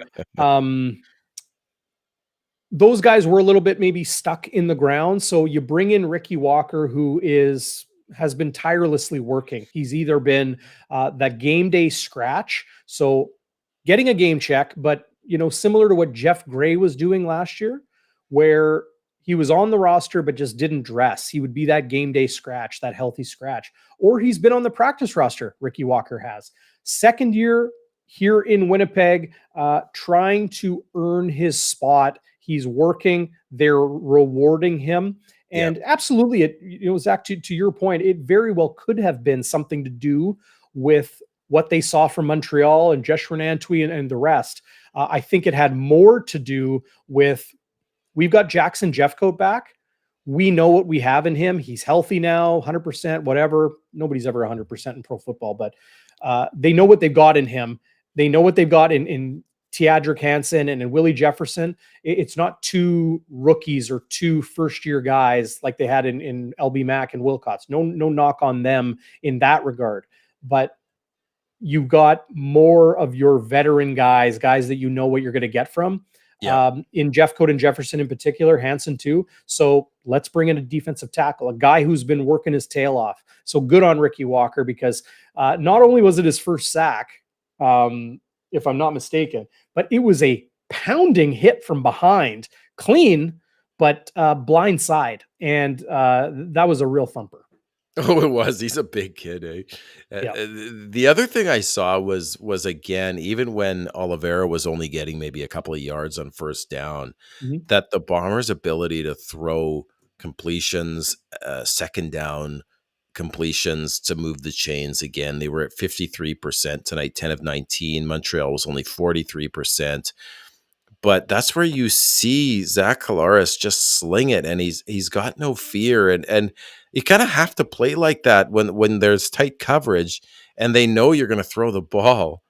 And more than half the time he's completing that. Boy, oh boy, you saw Wolodarski and Schoen and Bailey getting those big second down conversions. I thought again they brought it there, even despite the turnovers. I'm going to talk about the offensive play calling there. That I think we need to talk about that Janarian Grant catch that he catches. It was a hitch, and I haven't seen a lot of hitches. You see other teams use a lot of hitch, like Saskatchewan and Calgary, but it was a hitch. He threw it behind the line of scrimmage to Janarian Grant. A defender had him dead to rights there, and it should have been a loss. And Janarian they use his speed, and I know Lapo's big on that, right? You want to get your speed skill guys in space and just give them the ball. They did that with Lucky Whitehead. Man, they did that. That Janarian Grant, I don't know how big that. I'm trying to look it up right now, Darren. But that was a big catch behind the line of scrimmage. He took it for, I think, over 20 yards or about 20 yards. That was a big one. And he was an X factor tonight. I like what Waiters is saying. 23 yards. 23 yards. So he ran the ball. He had the punt return touchdown. He had a couple of key catches. I think what does he have? Three rushing attempts for 43 yards. You said that 23-yard rush, and then he had he just had two. I guess did they call that a rush? That when he threw it behind the line of scrimmage, does that count as a rush? Because the stats are saying he only had Yeah. one Yeah, it reception was. for 6 yards. Yeah. So Yeah. so I guess if you throw the ball behind the line of scrimmage, it's a It's not a rush. forward pass. Right? Okay. Yeah. Either So if you way, drop it, like let's say yeah, Janarian they Grant can. drops that, that's a Yeah, live football. Go get your loose change. Right? loose change That's indeed. why they teach that. That's why they instill that in the Blue Bombers. It could be an incomplete pass 10 yards downfield. Yeah, Run after, pick up the loose change, pick up the football. That is the reason. I am certain that is the reason Demario Houston I was intercepted just Bo gonna Levi go there, Mitchell. buddy. Yeah, Yeah, like that's why it happened.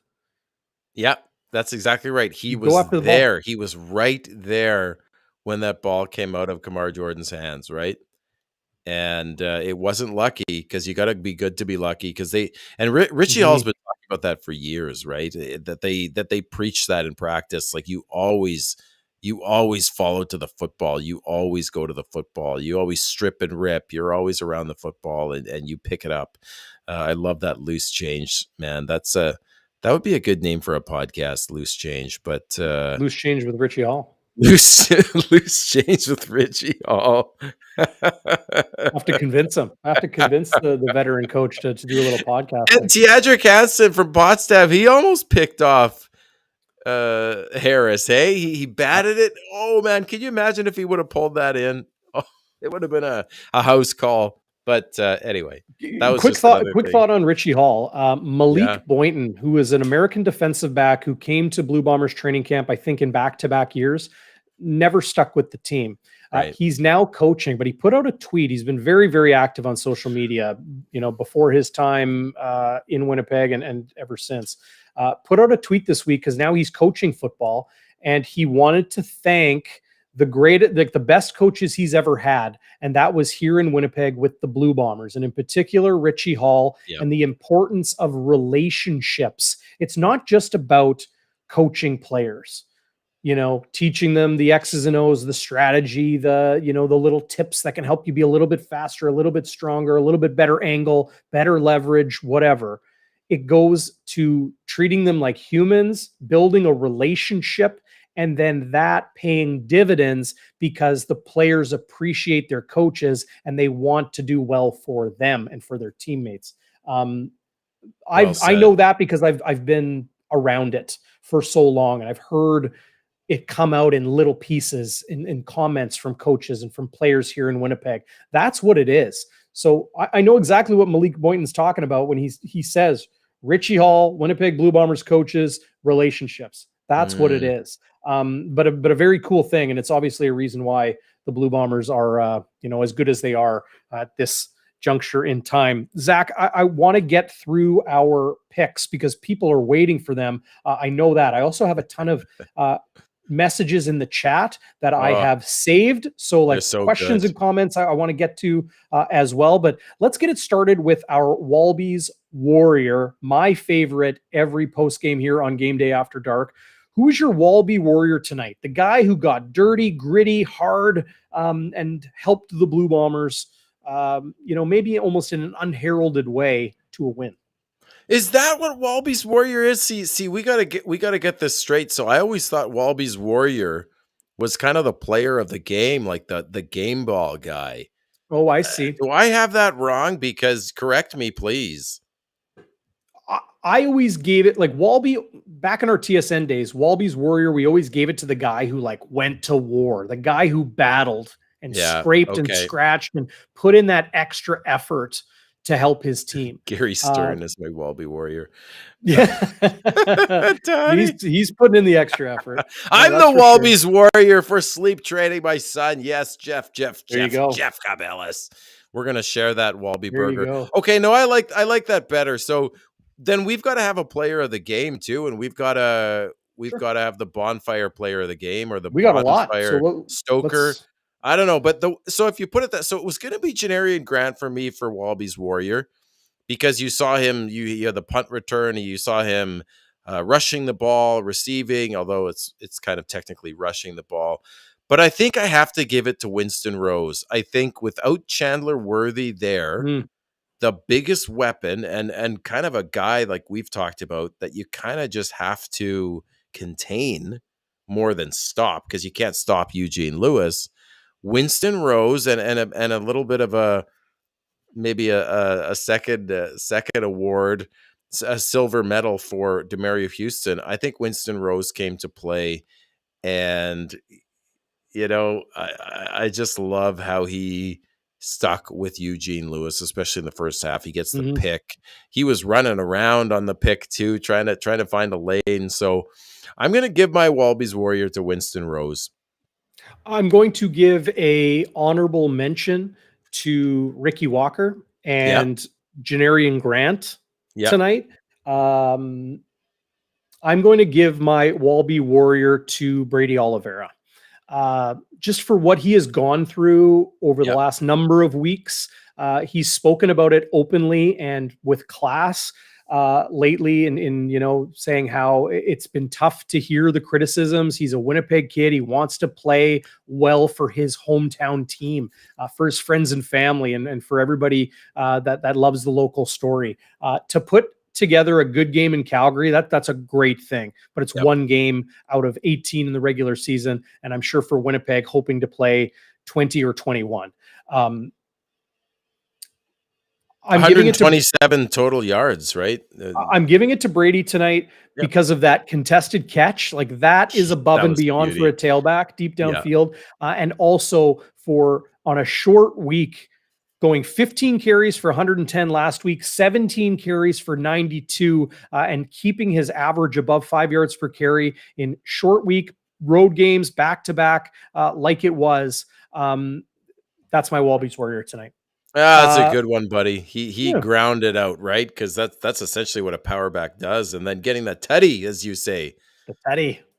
Beautiful off tackle touchdown. Yeah. Okay. So So Waiters wants the Bonfire Burning Point, which yeah. is kind of like the TSN Turning Point for those that are uninitiated here on Game Day After Dark. The Bonfire Burning Point, Waiters believes it was the failed third down conversion for Montreal.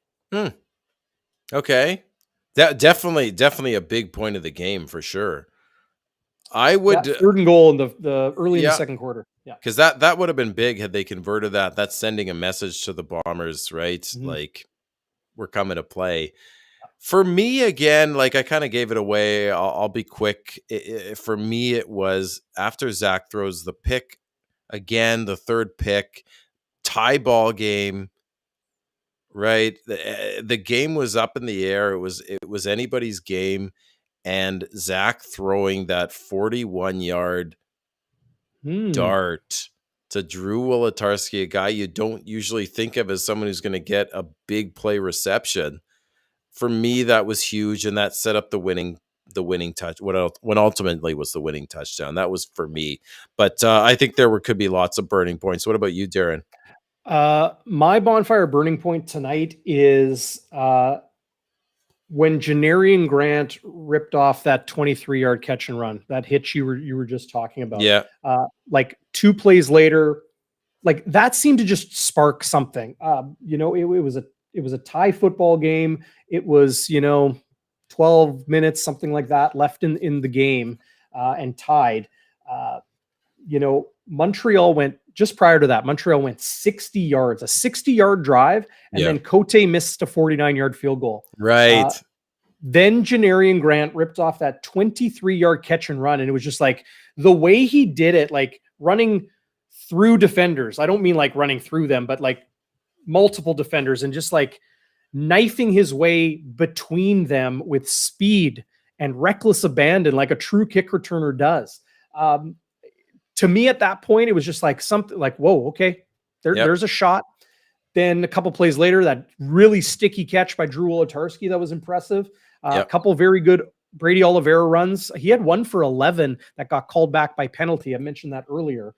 But a 9-play, 95-yard drive that Janarian Grant hitch pass and run began. And well, that made it 21-14. And obviously Winnipeg scored a couple more times there. But to me, that was the bonfire burning point tonight. Yeah, lots of big moments that Waiter says, right? Like lots of big moments in this game. Digging one off the post on the 49-yard. I thought that was going wide, and I thought, ooh, that could be the burning point, because if Janarian can take a big return back there, that would be great. Okay, so then let's do Westwood's wide to the right, or you could call it Schnitz's snit. What got Schnitz and a snit? But I think I would rather keep it to Westy, because we love the guy. So Sure. What was your Westwood wide to the right, Darren? So for the uninitiated, Westwood's wide to the right, we go to like the thing that bothered us, the thing that was wrong, the thing that, just kind of pissed you off in the game, or where a huge blunder happened, a brain dead moment, or just a bad play. My Westwood wide to the right is the incessant horn honking. Could have given it to the happy honker, but it wasn't a happy honker. It was an unhappy honker tonight. The dozens and dozens of fans in Montreal with that incessant honking. I'm making this selection for the people, Zach. This is for all of you bonfire starters out there in the live chat, watching on YouTube or Facebook or Twitter, listening to the podcast on Friday morning or whatever you are right now. I'm making this pick for you. That's my Westwood wide to the right. You're a man of the people, Darren. No, I don't know about that. A true tribune. For me, it was in the first half, especially, the Bombers' penalties and Al's penalties. I thought it was so nice good to watch a clean game in Calgary. 60 yards of combined penalties for those teams last week, and it's just when those flags aren't flying everywhere, especially if Bradshaw isn't reffing. Bradbury. Yeah, people in Saskatchewan love to rip that guy. But anyway, he's a Winnipegger. Is he a Winnipegger? Mm-hmm. Oh, now I get it. But I didn't like all the penalties. I thought it was sloppy by the Bombers. I mean, I totally understand when I'm tired like that. I make worse blunders than that, right? But the offsides, the procedure calls, they just kind of took the life out of the Bombers in the first half, and then you had the pyramid scheme that we'll call. I mean, that was just backbreaking for the Owls. We've talked about this, Darren, you cannot make those mistakes against the Blue Bombers. We used to say that about Calgary, right? You had to play a perfect game to beat them. And I think the same can be true of the Bombers. You have to play an almost perfect game.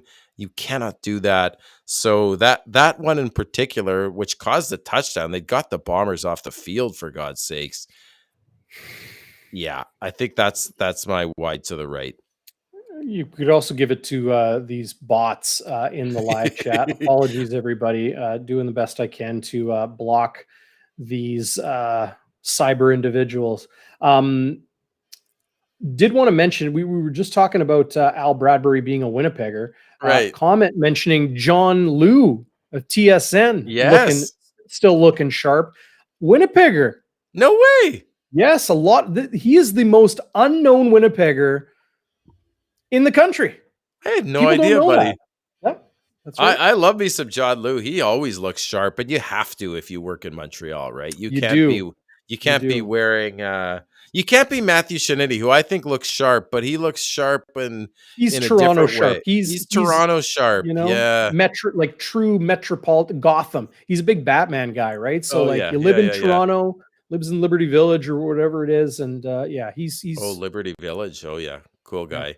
But John Liu, he's all those former teammates of mine in Toronto and across the country, all amazing people, like great people. Really glad I still get to work alongside them. I'm with you guys. John Liu is awesome. Shout out to Shooter, Matthew Shinnidy, one of my favorites. Shooter. They call him Shooter. I like that. Okay, so we have done our picks. We need a happy honker, and we need, what are we going to call our game ball? Like our player of the game? I don't know, man. I think we The bonfire stoker. Bonfire Stoker or Somebody mentioned that. I don't know. what?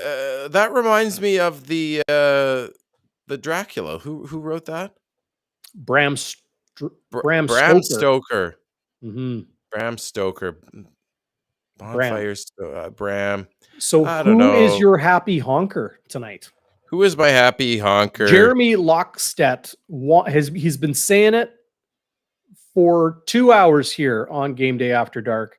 He wants Jamarcus Hardrick for the touchdown celebrations. Well, tell us about that, Jeremy. I didn't see it. What I heard a lot of chatter about that. What was that? The Hardrick, well, he was just kind of like doing, flips and somersaults and posing in the end zone after some touchdowns. That's It was awesome. entertaining. He's pure energy, that guy. Wouldn't trade him or his energy for the world, I don't think. Okay, you go happy honker first, because we've changed everything now. I've got to rethink it. So you go ahead. Well, I don't know. I was wondering if you were going to give it to Hardrick, and I would maybe dig for one here. I was thinking Ricky Walker, that he's a guy that hadn't been on the roster for a while. Mhm. It's his second year. We're still missing Stove. And I thought that it was nice to have that guy in the interior line. He had a great sack, and they did a good job stuffing the run. So I think he could be a happy honker, sort of the unsung hero. Yeah, I'm gonna give it to Ricky Walker. That's a good choice. That's a really good choice. I will disagree with you on the Blue Bombers missing Steven Richardson, Stove. Yeah. I know you bring him up all the time. I know you miss having him here in Winnipeg, but Casey Sales, Yeah. Jake Thomas, man, another. He had a good play sack, tonight. right? Yeah, like he does it over and over and over again. For somebody that's been in the league for a decade as a late round draft pick out of Acadia on the East Coast, like he is something else. Jake the Snake, Fat Boy Thomas, as he refers to himself on Twitter, he's just awesome, man. So Casey Sales, Ricky Walker, Teodric Hansen will play on the interior as well. They're very strong there. Yeah. So I don't think they're missing Stove. I think they would, like fans, the teammates missing him being around, but they're doing just fine without him. I'll give my happy honker to Jamarcus Hardrick because, again, another pick for the people. Man of the people. That's right.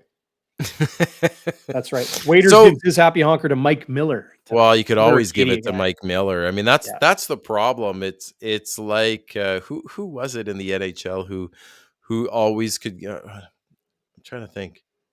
Or it's that guy in a league where they're the best every year, but you can't give them the MVP every year because it would be too much. Like Stanley Bryant, right? You could give them the happy honker every time, but you got to be diverse a little bit. So I don't know, but Bonfire Sports Player of the Game. I don't know what we're gonna call it. We'll have to hit up the live chat, everybody. Let us hit up the live chat. The Stoker. Who's your player of the game tonight? Well, I think my player of the game is then Janarian Grant. Good choice. Yeah, I think you could always give it to Collaros no matter what his numbers are, because as Mike O'Shea says, the QB is responsible for winning, and he's freaking 26-1, Darren. Bonkers.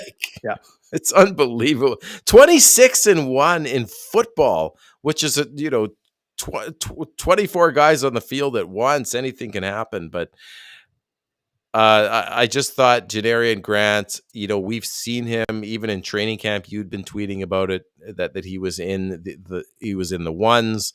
And finally, I think you saw him pop off the page, both on special teams and on offense, really opening up for maybe helping open up the run game for a guy like Brady Oliveira.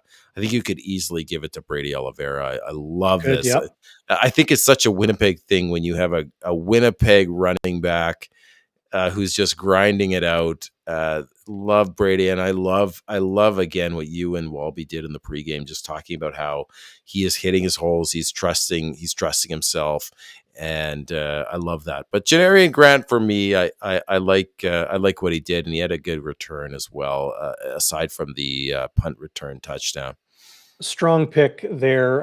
Brady Oliveira, I'm giving an honorable mention to 127 combined yards, 92 on the ground. He was great. Speaking about him a little bit earlier, I'm going to give my player of the game to Drew Wolodarski. Nice. He had a team high 90 receiving yards, by far his most productive game of the season. 5 catches on 7 targets. He picked up. Hang on, I'm gonna make sure I get this right. He had. See, I zoom into everything so I can put it up on the screen for everybody. Here we go. He had 1 second down conversion. He had a 41-yard absolute, like, fingers in the honey bowl sticky grab, and just seemed to be, he picked up first downs on first down. So those are going to come up as second down conversions, but he was moving the chains, and that's my player of the game tonight. He is just consistent and reliable, and games like tonight, dangerous. Yep. Drew Wolodarski. It's always, I mean, when Drew Wolodarski, who is your classic Canadian possession receiver on the Z side, is your leading receiver, I mean, it's like you've got this giant tool belt, and you're you're in a project, right? You're trying to build that treehouse for the kids, and nothing's working, and then you have the X factor. You have that Allen wrench that gets around that sticky corner, right? Not that I'm good at any of that stuff, but it's just, when Wolodarski is your leading receiver, man, and what a catch that was! Like, sticky mitts right there. Maybe from playing the guitar, maybe he knows how to hang on to those strings really nicely. But so he plucked the guitar for you. He played a beautiful tune. And people are talking about Dembski being invisible. I don't think he was invisible. I just don't think he was targeted. That could be scheme. Have you ever considered that? Right? He was out a month. He was out a month, and then he absolutely dices the Stampeders defense in the first half for 2 touchdowns. They could have very well said, "You're not going to Nick Dembski tonight. Beat us with Drew Wolodarski. We dare you." And that's what they did. Yeah. Like, when's the last time you heard Janarian Grant with 5 offensive touches? Right? He had 3 carries. I know one of those was a hitch catch, but behind the line of scrimmage, and then had another catch downfield for 6 yards. He was used a lot of different ways and targeted a lot of different ways. Yep. So if that's football, that is football. Geno Lewis has games where he's not, putting up big numbers. He usually does. For you fantasy players out there, there's a reason why he's $10,000 or whatever it is in the CFL fantasy. But I mean, you're going to get teams game planning against certain individuals, for sure. Or you might, like in Buck Pierce's case, you might be like, I don't want to show too much more of Nick Dembski doing these jet sweeps or these off tackle pitches or all of these sorts of things. That creativity. We're going to be okay tonight. We don't have to pull that rabbit out of the hat yet. So, and just to echo that, and what Mike O'Shea always says, and you hear it firsthand, Darren, is, people are going to say, what is it going to take to beat the team? He's like, what is it going to take to beat Montreal? He's like, whatever it takes every week. He says, whatever we see on film, whatever they scheme, that, we're going to take what the defense gives us, and we're going to do what we have to do to win. And a lot of times this year, it's been Bailey who people have called invisible. Well, he's been doing the dirty work. He's been in the trenches. Maybe he hasn't been the number 1 receiver. You saw that last year with Darvin Adams. You see Dembski some games, and then the other games he jumps off the pages for 2 touchdowns and 69 yards. I mean, it doesn't matter how they're doing it there, but they're going to find a way. The defense is going to give you something, whether it's zone or man, and the good offenses take They take what the defense gives them, and that's going to be different players every night. Right. And sometimes it's going to be Drew Wolodarski, who's maybe your fourth receiver, your possession receiver.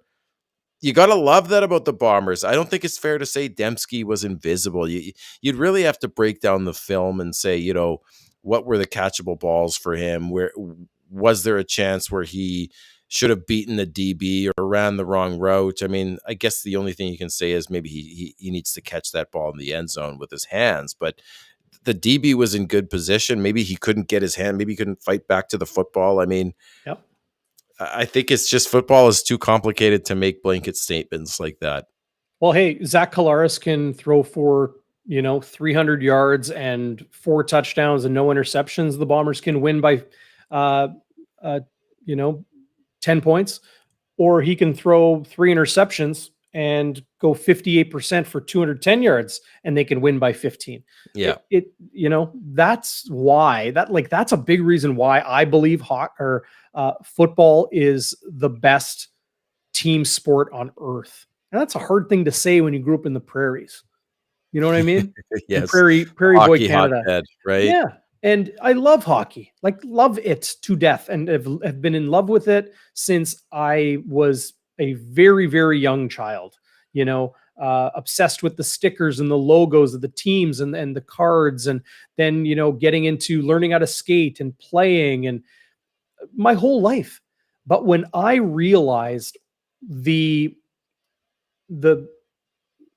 complication, the dynamics, just the layers to the game of football, I fell in love with it immediately. Yeah. I'm like, this is a little bit different. It's so, you got 150-pound guys and you got 350-pound guys, and you got people from, coming out of squalor and poverty, and you got people coming out of, affluent high schools. You got people from all walks of life, all corners of the globe, and they're playing this game that is a very, very difficult game to play, and a lot goes into the opportunity to win or lose any game. You prep all week, you play that one game. It's truly an event, a little bit different than say baseball or hockey or basketball, where you're banging out, 3, sometimes 4 games a week. But I will digress. Shot. Want to get to some questions people had or comments they had throughout tonight that I kind of saved and put away. Scott Roger, what's going on, Scott? Looking forward to seeing, I'll say it this time. Rifle up. There it is for you. Looking forward to seeing your son Jake in the receiving corps with the Winnipeg Rifles. They got a preseason game coming up very, very soon. Another chameleon game, says Scott.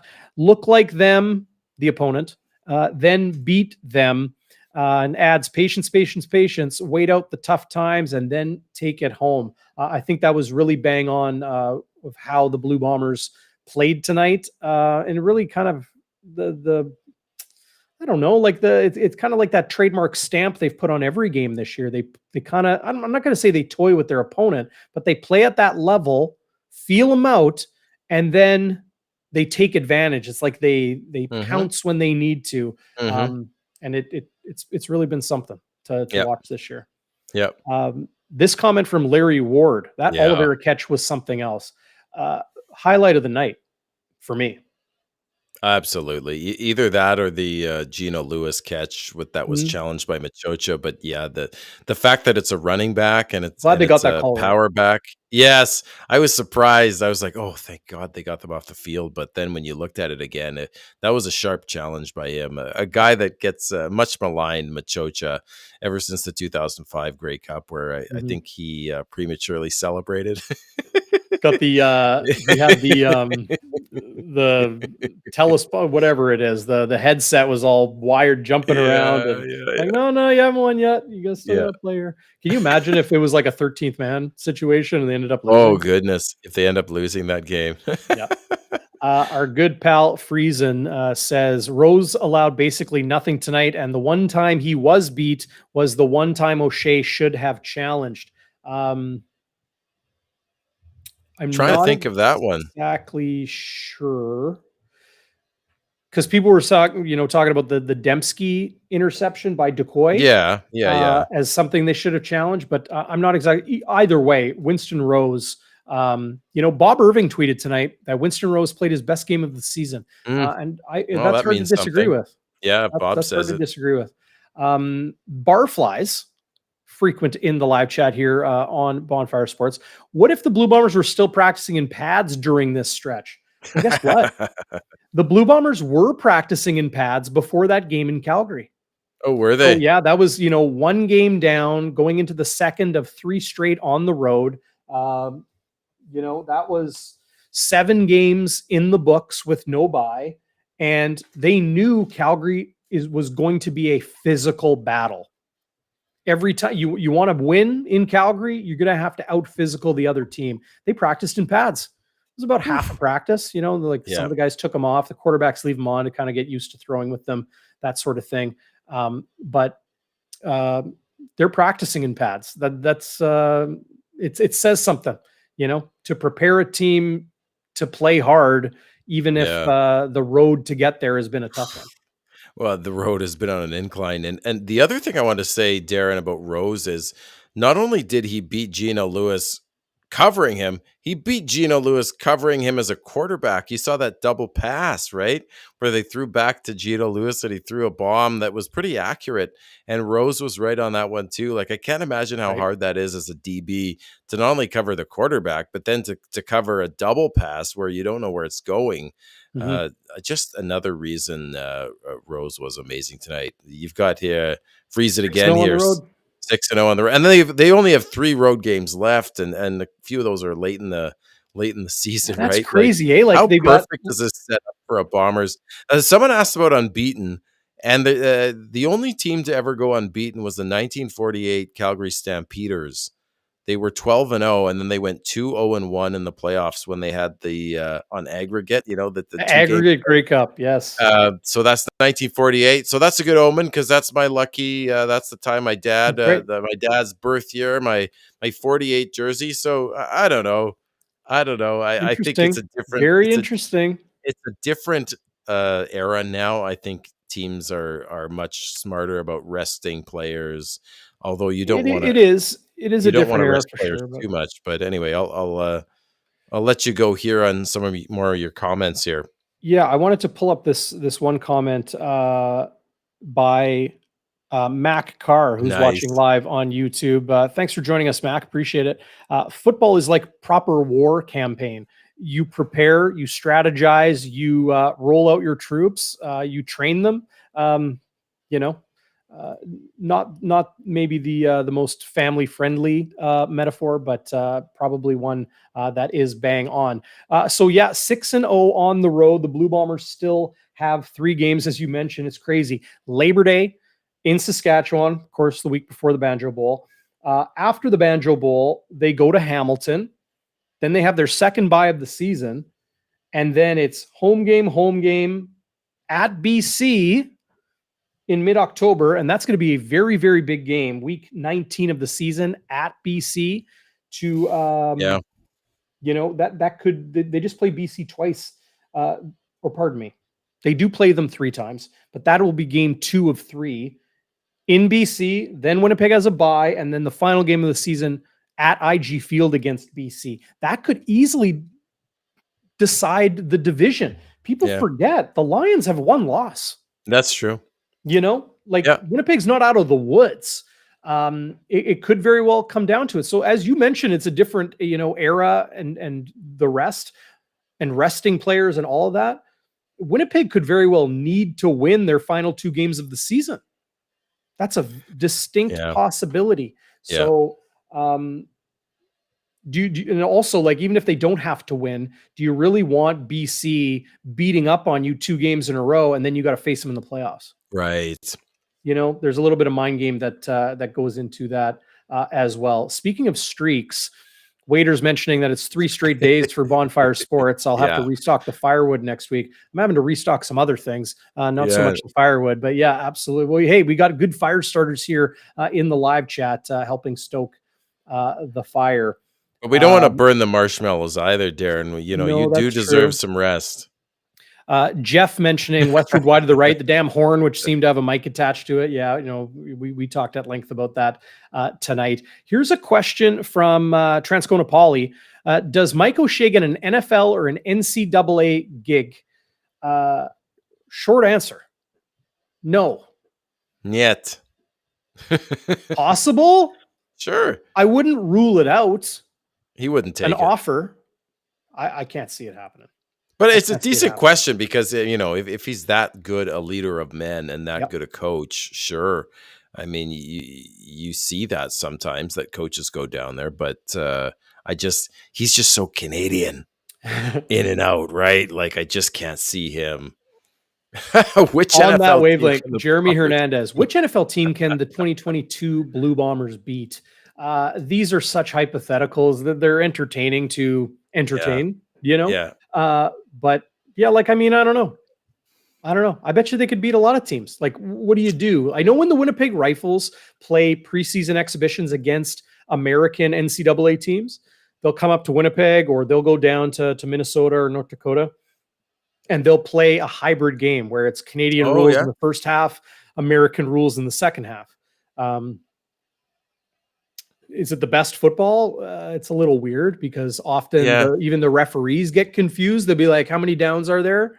I've seen that happen in some of those hybrid games. But, if there was a world where you could have a 3.5 down football game on a 60 or 58 yard wide field and, only 155 and then it starts at the 45, whatever, you know what I mean? Yeah.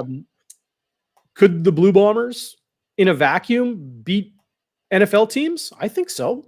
It would be tough. I don't think it would be easy. I think some people would think I'm absolutely crazy for saying that, but this Blue Bomber team, I think, could do it. Yeah. I wouldn't put it past them. It would be kind of weird to see hybrid rules. I know was it in the 60s and 70s they used to have like Toronto would go play the New York Giants. Yeah. That would be super fun though. Yeah. One half Canadian rules, one half maybe American, like Larry Ward saying, who knows, I assume they could kick the tar out of the Browns or something like that. Well, maybe not the Browns of this. Well, Deshaun like Watson's the Jets.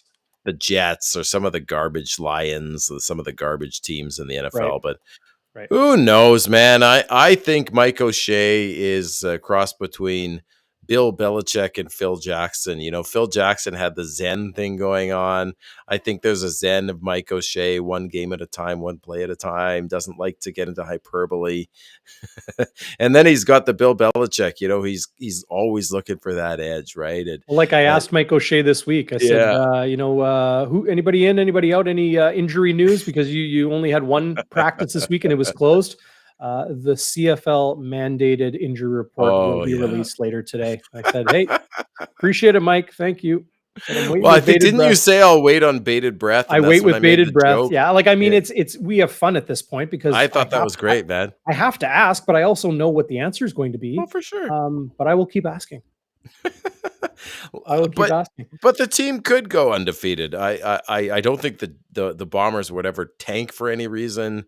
I think they have such, they have such depth. Who knows? And you can go to SIA.com/bonfire, sign up, get a bonus, and you can use that bonus on a bet to see if the Blue Bombers can go undefeated or can win the Grey Cup. Yeah. Do you like the odds of the Bombers to win the Grey Cup? The sooner you make a bet, the better odds you're going to get that they do it. So yeah, and talking about I know this is getting way ahead of time, but talking about the Grey Cup, if you imagine that a Western team is not going to be able to cross over and get to the big show because they never have, who in the East, I think you would say maybe Hamilton is coming on. Toronto seems to be losing its way a little bit. You never know with Ottawa. I don't know who they'll meet if they make it to the Grey Cup, who they'd meet, but could be anybody right now. If they were healthy and had a few bye weeks under the belt, I don't want to be, hyperbolic, but who's going to beat these guys? If they even play a B+, A- game? If I had to You pick never right know, now, like one but game the Blue Bombers would lose this season, like let's just say we're sitting around the bonfire and we're chatting. Hey, what do you know? That's what we're doing. One game the Blue Bombers could lose this year, like just spitting garbage here. I mean, Saskatchewan. You never know what's going to happen in the Labor Day Classic. well, for sure. Am I impressed with Saskatchewan? Well, you guys heard my power rankings a week ago on midweek, right? Where did I have Saskatchewan? Way down. I don't think they're a very good football team, but no, not right now. Labor Day Classic, Banjo Bowl, that could happen. Winnipeg could go to Hamilton in mid-September and lose. Yep. You know, they could lose in BC. Easy. Yeah. You know, I say easy with, you know, it is football though. Like a relative. Yeah. I mean, this game, you know, if Keon Julian Grant makes the catch, if Herja Mayala makes the catch, if you know Cote doesn't ding it off the upright, I mean, games can go either way. It's just when you're 9-0, you've faced all of those different scenarios, and you always come on top. It's hard to imagine losing, but you know, I can't see them going undefeated, even though we're halfway there. But things will happen. They'll sit Colaris and. I always assume they're going to lose on Labor Day. I even did last year, Darren, with that dominant juggernaut of a team. I can't see them losing on Labor Day. I just can't see it. I don't think that. I think this team is just too mentally tough and resilient, man. Like this recent Mike O'Shea Blue Bombers team, like this era, like what is their record at Mosaic? They dominate there. Yeah, I'd have to look that up. I know they lost like 2014, 2015, they lost Labor Day. 2016, they won it. 2017 and 2018, they lost. 2019, they lost. 2021, they won in Labor Day. I'm trying to think. 2015, they won in Mosaic, or that was Taylor Field. I don't know. And then you throw the playoffs, right? So now they lost 2019 there? Yeah, 1917. That was the Augustine game, and that was the walk-off from Brett Lowther. Ugh. They had them dead to rights. They were winning 17-16 Lowther with the dark side defense, and they let them come back. That sucked. But you guys in the live chat got to remind me. A couple of you saying, you know, Bailey. Let's ask Darren. Ask away. I'm not sure exactly what that Bombers are part owners of New Mosaic. But come on, winning the Grey Cup in Mosaic, first Western semifinal win, first Western final win, first preseason win, first, I think, regular season win in Mosaic in 2017, I believe, in that 43-40 overtime game. I may be wrong about that. But if it's the first Grey Cup win in Mosaic, that would just be the clean sweep. That would be beautiful. Yep. 2016 Waiters. That's when Medlock walked it off on a questionable PI call against Weston Dressler, set them up. It was 25-25. That's when Kendall Lawrence tied it on a I think a kick return touchdown that Medlock outkicked his coverage, and that was crazy. I'm glad you mentioned Weston Dressler, because there was a moment tonight that I was about to tweet something about Weston Dressler, and I erased it because the Bombers turned the ball over. So it wasn't really applicable anymore. Dalton Schoen reminds me of Weston Dressler. And it's not because they're both, you know, white receivers. Okay. Yeah. It has nothing to do with that. It's just like their craftiness. Like Weston wasn't able to use his body to catch contested balls like Dalton Schoen can, but the way they run their routes super, super hard and crisp, the way they're able to kind of like slip through coverage and find pockets, the way they are smart on the field to like broken play, quarterbacks rolling out, pockets exploded. It's mayhem. They find a spot, they find the quarterback's eyes, and they make the catch on those broken plays. He really, really reminds me of Weston Dressler. Does Dalton Good Schoen. point. Yeah. Especially because we forget what we remember the recency bias, right, of him and the Bombers. He was still good, but he wasn't a game breaker per se anymore. But when those last couple of years in Sask, he was awesome. Wow, when he came with Sask, wow. Yeah. Donnie's trying to see if I got my Grey Cup ticket yet. I don't yet. This toddler of mine has been so hard on my wife. I don't know. She needs to get away, not me this time. But we'll see. We'll see where we are, and who knows? I assume you'd be going, Darren. Yeah, I'll Your be there. professional obligation. I will be there. Do you have a hotel room? Apparently, there's no The hotel room. Football Reporters of Canada have a block of reserved rooms for Very media good. to Very go. good. But yeah, no, I'm a member of the Football Reporters of Canada Executive Committee with our president, Jeff Hamilton, of course, from right here in Winnipeg.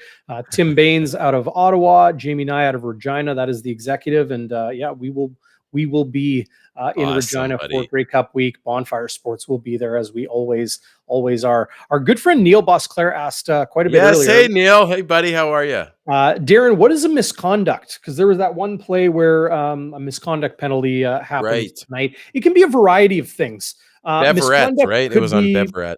Right. It could be is something as egregious as spitting or eye gouging somebody. It could be maybe getting a little loose with the language, either at the opponent or at the officials. You can give a misconduct to the bench if it's a coach or that sort of thing who's not a player on the field. It's essentially anything that is misconduct, like conduct unbecoming of a professional athlete playing within the rules of the game. So yeah, you know, they happen. It's football. It gets a little bit passionate sometimes. That's just the way it is. Here's a question I get so often, Zach. Zach, nice hat, man. Flip it around so people can see. Where can I purchase one? I really want to get some t-shirts and some hats made up. People have been clamoring for that Bonfire B. I'm working really hard right now on getting hockey ready to roll. And this one, right? Like this one's beaut, buddy. Yep. And I even had someone reach out to me on Facebook, Darren. They asked if I was a logo maker. I was like, no, that was Darren. Like, well, that was my buddy Matt. Interested in sports.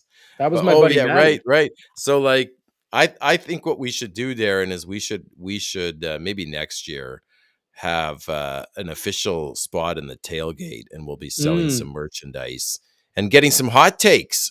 What do you guys think? Be part of the tailgate there. That's why you're the Bonfire starters. You give us those hot takes. I'm saying that I'm all elite because I have the FRC has a bank of hotel rooms. I guess if you want to call that elite, I mean, what do? We just work all week and then party all night. That's great. You are elite, buddy. You've been working this gig for a long time, grinding, right? And my wife's friend lives in Regina, and they said I could always have a place to stay. And oh, nice. My kids love their kids. You know, I could bring the family. You know, it could be a family affair. So, well, Grey Cup, it's either you make it a family affair or you don't. There's no in between. Right? Well, it's a family anyway, right? You go to those parties, and it's just the best. It is really the best. It is the Grey Cup. You got to go. So we'll see. I think my wife might be getting out to a bachelorette in New York in September. So we'll text see. Me that address. I will see them there. We'll see. Yeah, Darren's going to join a Bonfire Sports special. We're just filling time till we hit midnight because we might as well, right? Yeah, I guess. Yeah, we had some people. We had some people stay along for the ride. Hey, yeah. Look at this. Waiters, I think, said he was a little bit late, but you know, a lot of you guys have been here from the start. Still well over 150 strong. Jeff, I mean, Grey Cup party over family. Maybe 1 week a year. You're probably right, but I've been to the last 6 Grey Cups. It started in 2015 here in Winnipeg. Obviously no cup in 2020, but all those starting 15 in Winnipeg, where I was working every day for the TSN national radio broadcast. Like every press conference, every media availability, every thing, I was there. And then I still remember, you know, like the wrap party on Sunday night. I don't even know when we got to bed. It was well past dawn. And then, I mean, I still remember, I don't think I'm telling too many stories out of school. Jeff Hamilton and I sitting in my living room at whatever hour in the morning eating breakfast, and his girlfriend texts him. And it's like, oh man, she's getting up for work Monday morning. And we're still enjoying for both of us, our first Grey Cup experience. I mean, I've been to Grey Cup games, but never like the whole week and enjoyed it all like that. But since then, I've been addicted to it. It really is a special thing. It is. I advise people to go. If you've never been to a Grey Cup, go. It's in Regina this year. Even if it's two teams that aren't the Blue Bombers, go to the game. You're going to have fun. It is fun. It's such a blast. And my mother-in-law is part of my official entourage for every Grey Cup. So, I mean, I can't go wrong in TP as a sidebar. Lately, I have been. Yeah, and I can't disagree with our top commenter here on Bonfire Sports week in and week out. Yeah. Party animals, we probably behave a little bit more than we used to, but well, you get to be your 40s, right? You can't. You can't do it, and your body you hanging me out to dry now? Are you hanging? No, I'm talking about myself. Like I'm getting up there. Scott Roger has to work at 6:30, but he's still here. Rifle up. Way to go, buddy. And true fans. But we're gonna talk. Well, let's prep. Let's give a promotion. Midweek's gonna come up. Yep. Every Tuesday, 7:30. I'm gonna be there. It's gonna be fun, and we are gonna talk about. I don't know. 94. We're going to talk about. I would like to talk. Like we're going to have a sober second viewing of this game and talk about some of the other things. We're going to go around the CFL, of course, and I think we need to talk about what we're going to expect from a back-to-back, because back-to-backs are hard to win. But I expect that the Alouettes kind of threw the book at the Bombers because they were at home, and I don't know. I just see the Bombers being at home. I think it's going to be a good crowd. It's a Thursday, so you're not cutting into the lake time. And I see them laying an absolute beatdown on the Alouettes on the back-to-back, because I think they'll have seen the film. I don't think that the Alouettes have too much in the binder, as it were. But that's just my initial take. I don't know.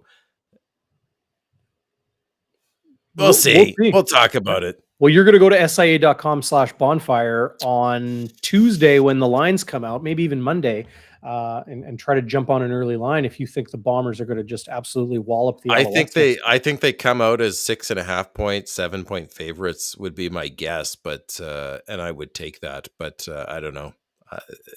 I'm kind of new into the betting scene, so yeah, me too. Me too. But hey, no better place to do it than a Canadian casino, and to support one of your favorite channels here in the Winnipeg sports scene, SIA.com/bonfire sports. Love how everybody, SIA.com/bonfire. Everybody in the live chat is like now mentioning their age, like Aaron and Larry and Scott, and Waiters still hasn't told me his age. No, I think that would be a very, very interesting one. Whatever it is, he's young at heart. Oh, no question. No question about that. 1994. Yeah, I mean, I was getting into a little bit of trouble in 94. Not too much. I was 11, so I think that was pre-Zach getting into trouble. Yeah, well, and Gregory, I'm a man. I'm 40. Oklahoma State. If you know, you know. Well, hey, you already promoted us, Zach. Tuesday night. Yeah. Our midweek. Yeah, baby. 7:30. Live right here on the channel. We're going to have a sober second thought of this game. We always get a little bit loose on After Dark. We're going to try to tighten the screws on Bonfire midweek. And then, of course, well, yeah, there they are. The bots are back. It means it's time for us to sign off soon. But Chris Walby and I will do the pregame as we always do. So it's going to be another Tuesday, Wednesday, Thursday, back to back, 3-game road trip for the Bonfire crew. Tuesday night, 7:30, Wednesday, 3:00, Thursday after the game. Get some sleep. It's going to be a blast. I can't wait. Rest up this weekend, everybody. Have a great time. It's summer. Enjoy this unbelievably impressive and entertaining football team we call the Winnipeg Blue Bombers. I just think my last thought is we should get sign guy Donnie a hat. He should be a priority because it would be free marketing. He's on TSN every game, like multiple times. So I do think, maybe even give him half off. I don't know what these hats cost, like $60-$70, Right. I think they're a little bit cheaper than the poutine helmet, just a little bit less expensive. I can't wait to see what the Bombers come up with for a poutine helmet, and I want to eat a Walby burger, and I'm going to tee up our friend Chuck Curtis, who's coming from Pittsburgh. Invite folks maybe to have to meet him on the night before he's coming in. He's driving, so we'll have lots to talk about. But good night, everybody. Late comment of the night to Andrea. I'm old enough to be your sister. That's good. That's a great one. At 6 minutes past midnight. Amazing. 35-20. The Bombers baby. win and move to 9-0. Enjoy, everybody. It's been a great one. All right. Good night. Okay. I think I'm now ready, Zach, to hit the outro. Okay. Outro. Goodbye.